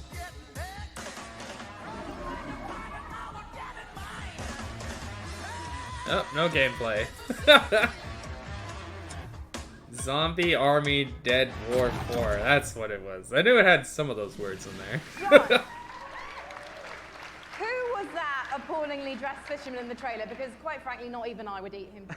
That was Scaly Pete. And Scaly Pete's the villain in this tale. Pete is a best fisherman in the Gulf, best shark fisherman, or he'll tell you he's the best shark fisherman. And he disfigures our baby shark at the beginning of the game and does some really nasty things. So he's not a very nice guy. And now the story of Maneater is told through the lens of a reality show called Shark Hunters versus Maneaters. And it follows Pete and the player shark on its adventures. And you know, it's a really Press F to it's a respect the very shark. exciting way to tell a story. And based on that trailer, to be honest, John, it looks like your main goal of the shark is to just bite everything. Yeah, there is an awful lot of man-eating going on in this game. That is the name of the game. And but we like there we to go, think of the gameplay. game as a All right. shark-tastic fun action game. Shark-tastic it's like GTA fun. if you were a shark. But there's there is more to the game than just eating. So we spent a lot of time moving through the water, breaching out, and adding abilities to This is go along awesome. the beach for an afternoon snack. There's a lot of exciting things that you can do in the Just game. torpedoed And those you guys right mentioned off their before, jet the ski. Shark PG, how does that progression system work? So there's three facets to the Shark PG elements of the game. Shark There's PG. growth, there's life phases, and there's evolutions. So growth comes about through eating things, nutrients, people, Oh, whatever damn. you Gotcha, can find. bitch. And that's kind of like your XP in the game. That allows you to level up. Your shark will grow a little bit. You'll get more powerful. And I then wonder at how big key this shark phases can get. that we call life phases, you'll make a big jump. So let's say you're a brooding teenage shark, and you're about to become an adult. When you become an adult, you take a big leap in size, a big leap in power and capability. And then as you reach these life phases, you unlock evolutions that can be applied to parts of the shark's body. You would think For these example, people would you know could to get stop coming metallic to the teeth that wall. allow you to shred There's a boats, killer or shark a here, powerful tail that but I allows guess you not. to jump to incredible heights. DLC Or laser you beam can get mutated expansion. They lungs gotta that allow give you this dude to a spend a laser little more beam. time Come on the on. beach getting those afternoon snacks. Just really quickly, John, everyone's wanting to know this question. When's it coming out? So we're really hard hammerheading away at this game and trying to make it the most This awesome man dark said they're RPG hard ever. hammerheading right now. We're not ready to announce a date, but we're pretty certain you're going to see it before Ridiculous. the next PC gaming show. Well, I hope we do, John. Otherwise, I'm going to have to start biting people. In fact, I'm quite hungry at the moment, so I think actually I'm going to find an audience member because Shark you guys puns. are tasty. So I'll see you in a bit. I'm just going to have a snack. Thank you, John. Thank you. This damn cringe, man. I don't know. I thought that game looked pretty fun, yeah. Oh, no, time for another commercial. I like this chair. It's pretty nice. Red and black, the pinnacle of colors. And it's perforated. Oh, mine doesn't do none of that shit.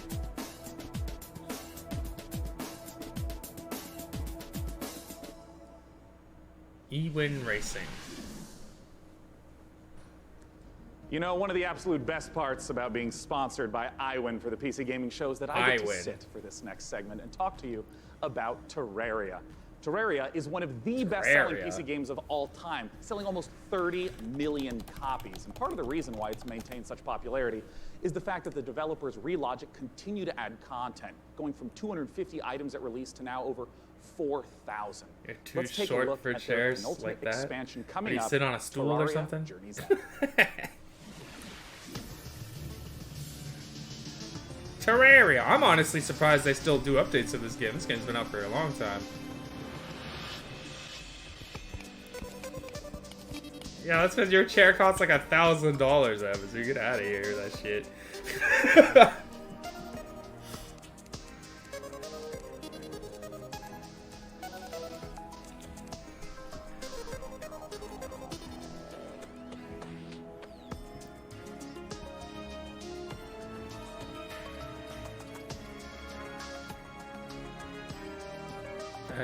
I never see the appeal of these kind of games.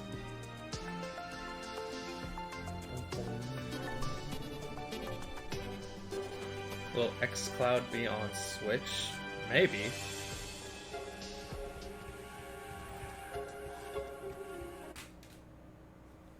Why does their stream keep freezing? They need to join Google Stadia. Yeah, I know you got it for $40, but I'm saying your chair costs like $1,000. Is a game that is the spiritual successor to Her Story. It's called Telling Lies by Annapurna Interactive, and joining me to talk about it is game director Sam Barlow and actor-producer Logan Marshall Green. Welcome, gentlemen. Thank you. Nice to be here. Yeah. My main man. Now, if you haven't played Her Story, you totally should. It's fantastic. I want to note, it is a game where you watch live interactive video in order to uncover what happened with a murder. What is it that's going on in Telling Lies? What's the premise? Oh man, more of this stupid Her Story crap. Telling Lies is a game in which you watch video footage to piece together a story. And this time we have a woman who has stolen an NSA hard drive, which contains It's hosted by Epic, that's why it's lagging. They're not hosting it, they just paid Something for has it. gone terribly wrong, and it's up to you to figure out what and why. It's time to take a look at some of the gameplay mechanics and see Telling Lies in action. Let's take a look. Gameplay mechanics. You just said all you do is watch live action video. Look at this gameplay.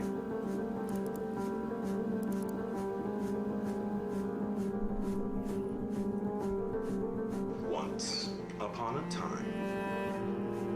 It's late. I gotta get her in the bath. I don't love you and I don't miss you. You That's love me rude. Too much.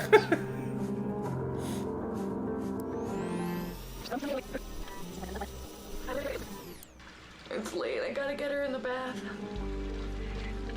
I love you. Love you.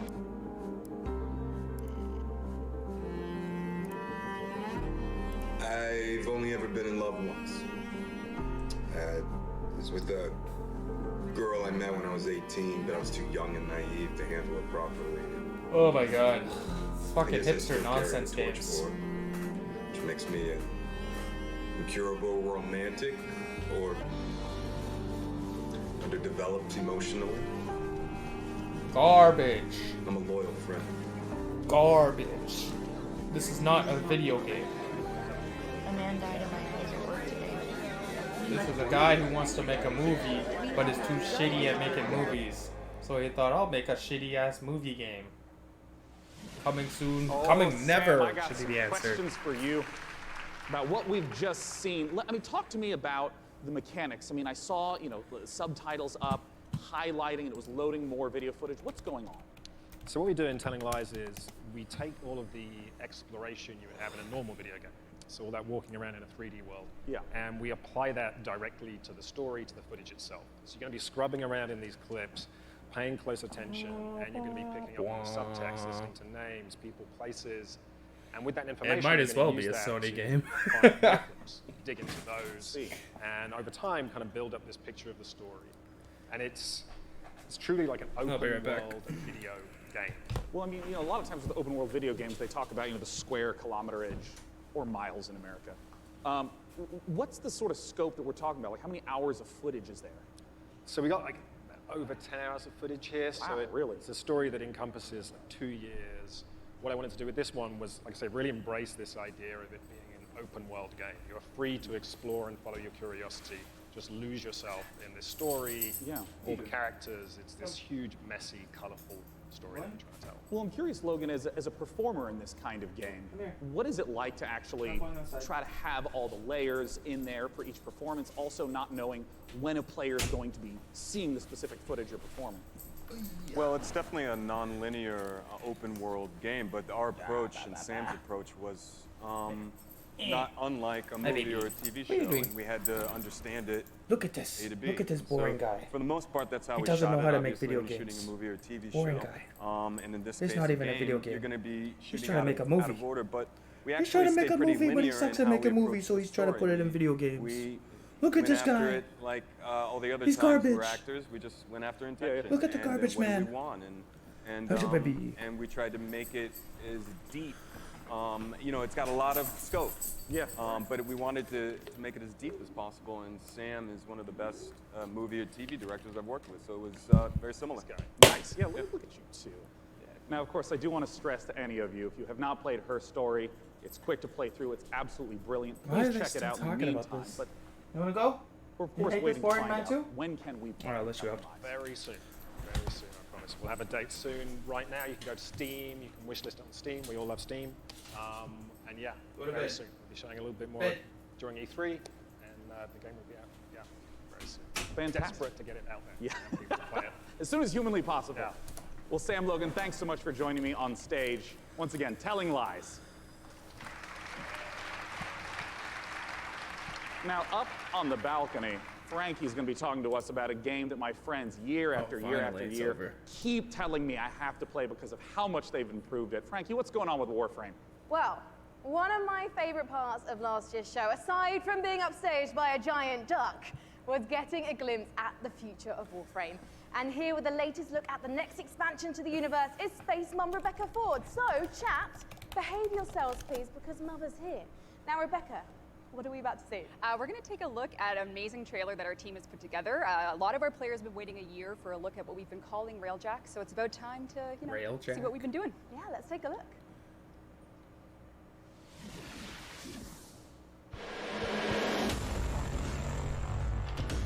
Warframe.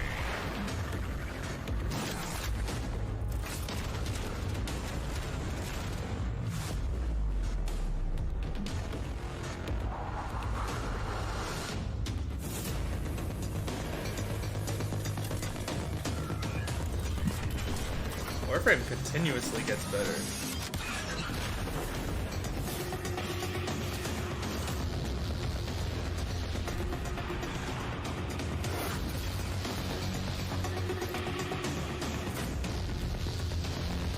Full reveal is on a different one. July 6th.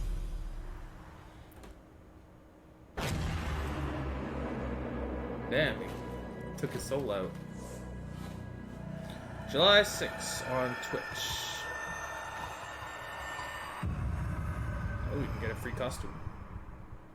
That's cool.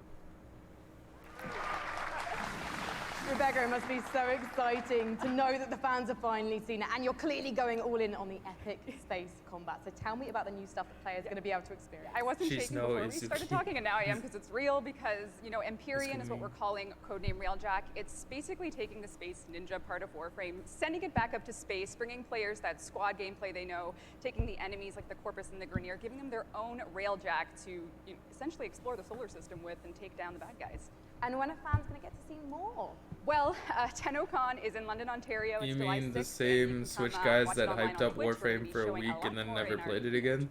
Those what ones? Empyrean is going to be. Well, today I'm getting a feel for the suit. So what's the deal with that sweet-looking Necros Prime? How do I get my Tenno arms into it? I cannot say that on live television, but you know, there are ways. But yeah, you just have to link your Warframe account to your Twitch account. If you watch 30 minutes of our Tenno live show, you can get it. But hopefully you stay for the whole hour, because we got lots to show. Well, thank you so much, Rebecca, and good luck with TennoCon on July 6th. Thank you. Okay, now we've seen some amazing stuff today, but nothing quite so gloriously strange as our next game. Developed by Brooklyn-based studio Feral Cat Den, it's an existential-based jazz odyssey set during the Big Bang. Yeah, it's actually blown my mind learning about this one. Buckle up, everyone, because we're about to get bonkers with Genesis Noir.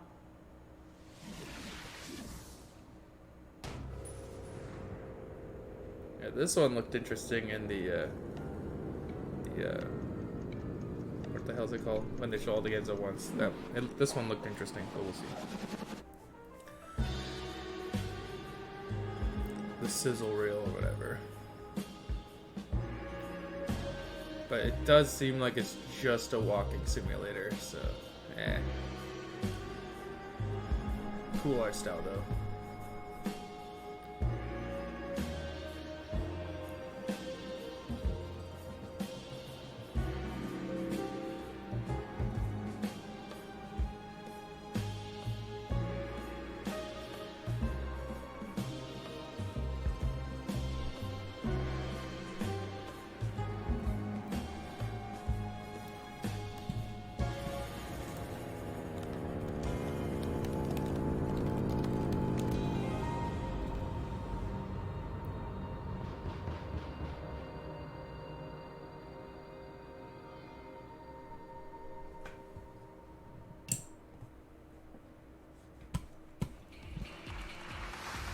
Genesis Noir, just beautiful, stylish art.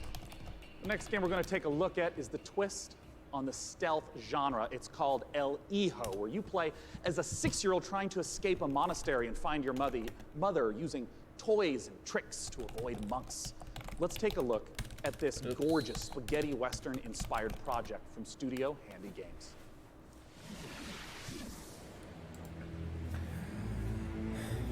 What? They're like showing 0 big budget games. This is ridiculous. Last year's show was way better than this. This is like a show of just indie games.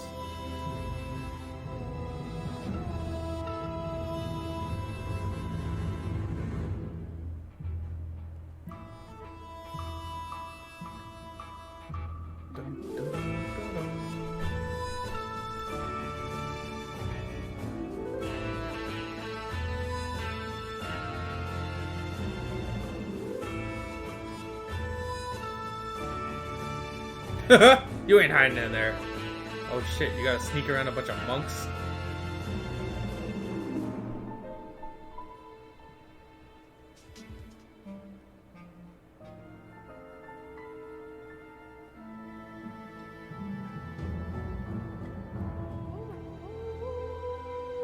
Oh no, I got a slingshot. I'm gonna be Bart Simpson.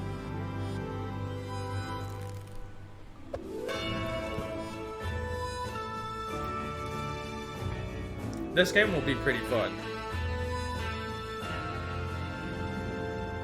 But these are not the kind of games you want to see during a E3 conference as a highlight kind of thing. El Hijo.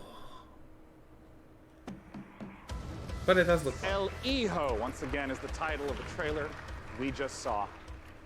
For our final guest tonight, last year they please had join good me in stuff. welcoming This year, no, from not so Larian much. Studios CEO Sven Vinke, and from Dungeons and Dragons at Wizards of the Coast, the creative director of Dungeons and Dragons, Mike Merles, to talk about Baldur's I don't Gate understand. Like 3. to me, the PC Gamer Show seems so easy. just show the same Now, this was multiplats only that just recently announced. are How coming did out, this the big partnership AAA come ones, about? but show the PC version and just show us what advantages it has over the console version. And I think people would like that more than just seeing a bunch of tiny indie games for 2 hours. Doesn't seem like that hard. But we had a long chat about what the vision would be for the game. And then like, why are they're not even showing Cyberpunk 2077? That's going to be the biggest game for PC next year, right? I haven't seen it yet. Crazy. You need to come to Seattle right away. And we're going to have dinner in a very shady restaurant. Usually I don't watch because up to last year my PC sucked. And on it Fair was enough. Baldur's Gate 3, and in it was pretty much everything that we talked about. He says, I'm going to present this to my board. Do you still want to do it? Yeah, of course I still want to do it. And they're not, like, you would think they would get Phil Spencer out here and get him to talk about Xbox Game Pass on PC. That's a huge fucking thing for PC gaming, and they're not doing that either. Right. I mean, for me Well, maybe they will. There's only the original 15 one minutes, was so the they're not finally I bringing had the out Phil. chance to actually play a D&D campaign rather than having to run them for all my friends.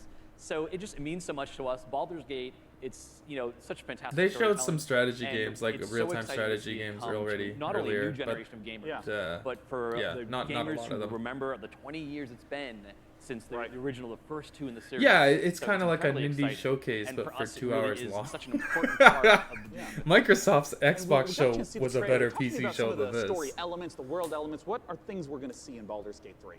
Well, we're only talking This about show's what's for in the like trailer right now, people with but, potato PCs that obviously can we're only gonna go to the play city, because we small start ass in the city. point and click You games. start or outside something. of the city. No actually. offense if that's you. There's going Just to be saying. mind flayers. They're very nasty. You are seeing in the trailer the process of ceremorphosis, as we call it. It's accelerated, so that's not normal. Yeah.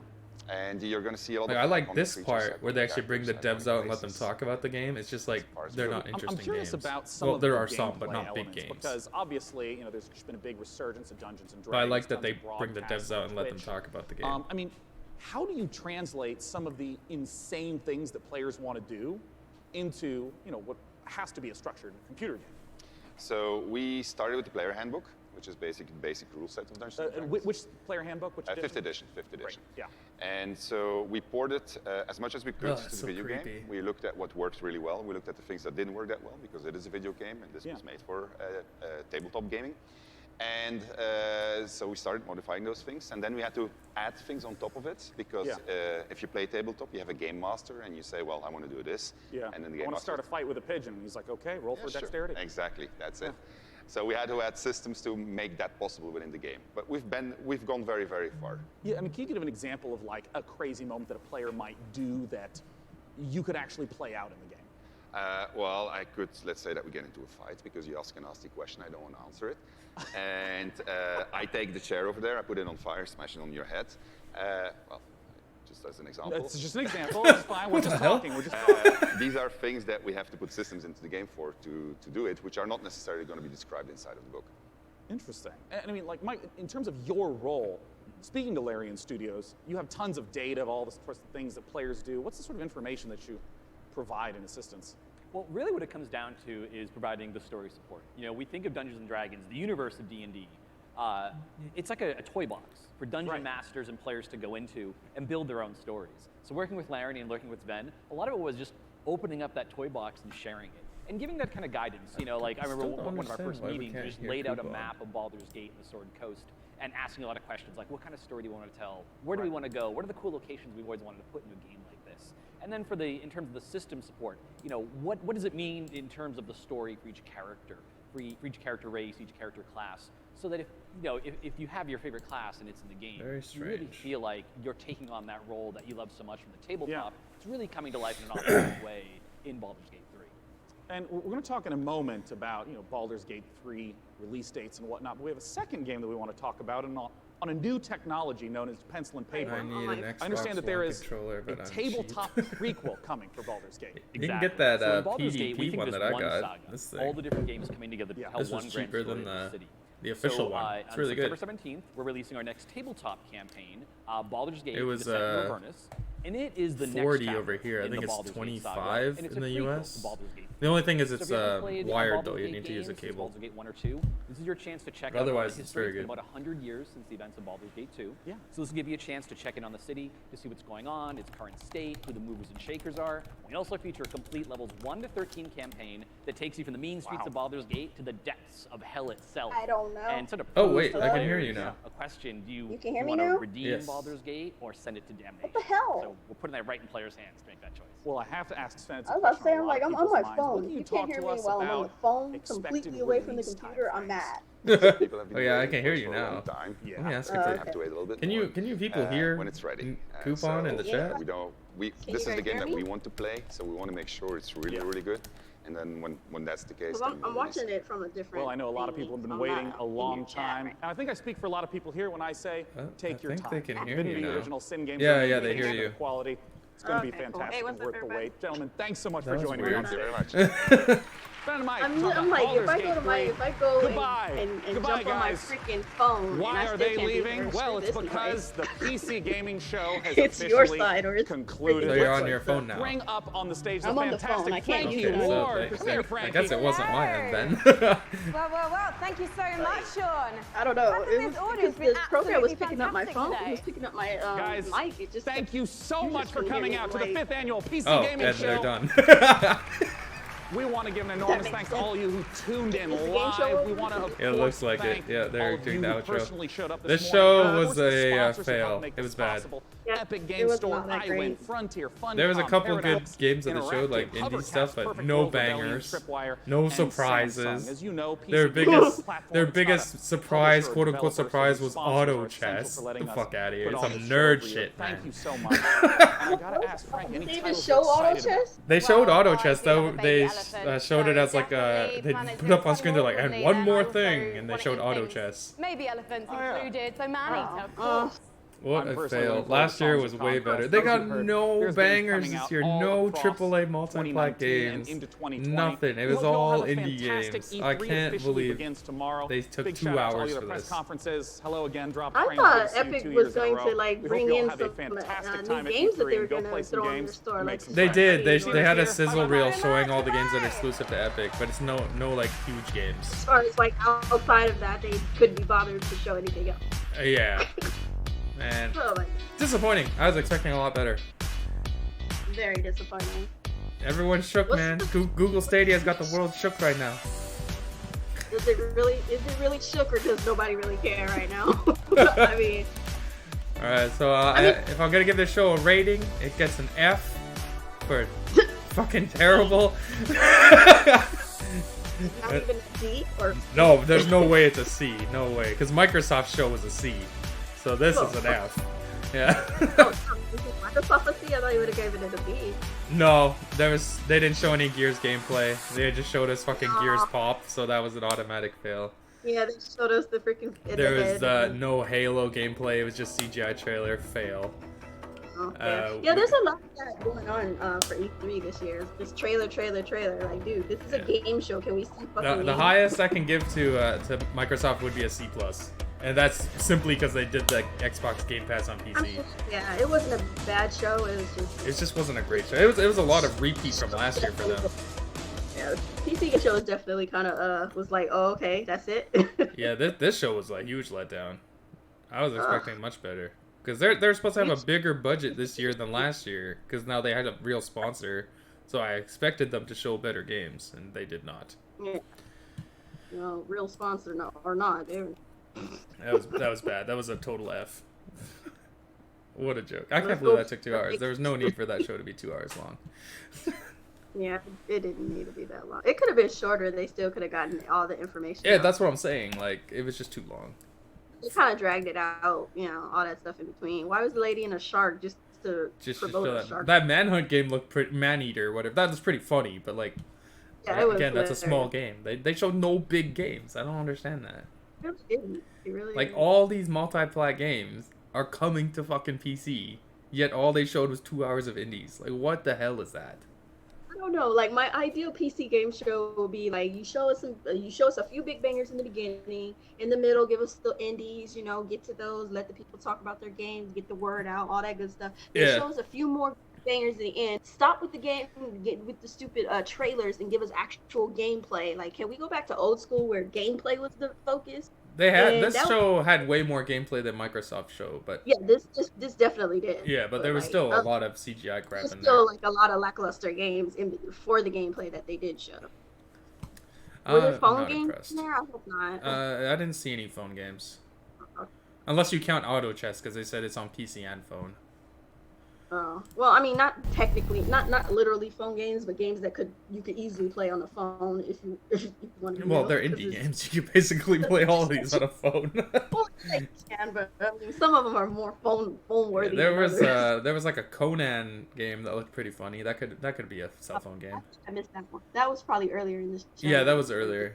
But yeah, I don't know. Like, it wasn't great. Not a great show. No bangers whatsoever. If you think Auto Chess is a banger, then we don't like the same kind of games, I guess. Like, I'm not. Yeah, I'm sure a lot of people like Auto Chess, but that is not a banger at all. It's not business. It's not what I'm. That's not the business. Oh man, this new Xbox Elite controller is so fucking cool. Well, I mean, yeah, this is a freaking game show. You don't show gameplay. You show trailers. Yeah. What do you want? Yeah, they dropped the ball big time. Microsoft dropped the ball big time. I heard Bethesda had a really bad show. Bethesda was such a snore. I can't believe I wanted to. I went in there just to browse, and it was so fucking boring. And all the lies. I just watched the Doom gameplay and the Wolfenstein gameplay afterwards. I'm glad I skipped the show.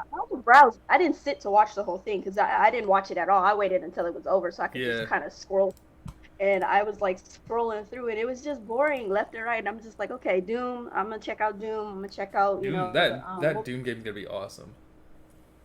Doom looks good, and then the Wolfenstein looked decent, and there's some other stuff in between. But it was just such a snore fest. I was just like, no, I'm. Yeah, I don't know what the hell's going on there. Like, that's lost a lot of respect from the community, to be honest. So there's a lot of people who are just kind of like. They've been just doing nothing for a while now. And then they had this wannabe Fallout bullshit. Like, they try to hype up Fallout, and I guess. Didn't they spend like half an hour talking about Fallout 76 or something? Yeah, they got Battle Royale in Fallout. Who fucking cares? That's mental. Who's playing this? Who cares?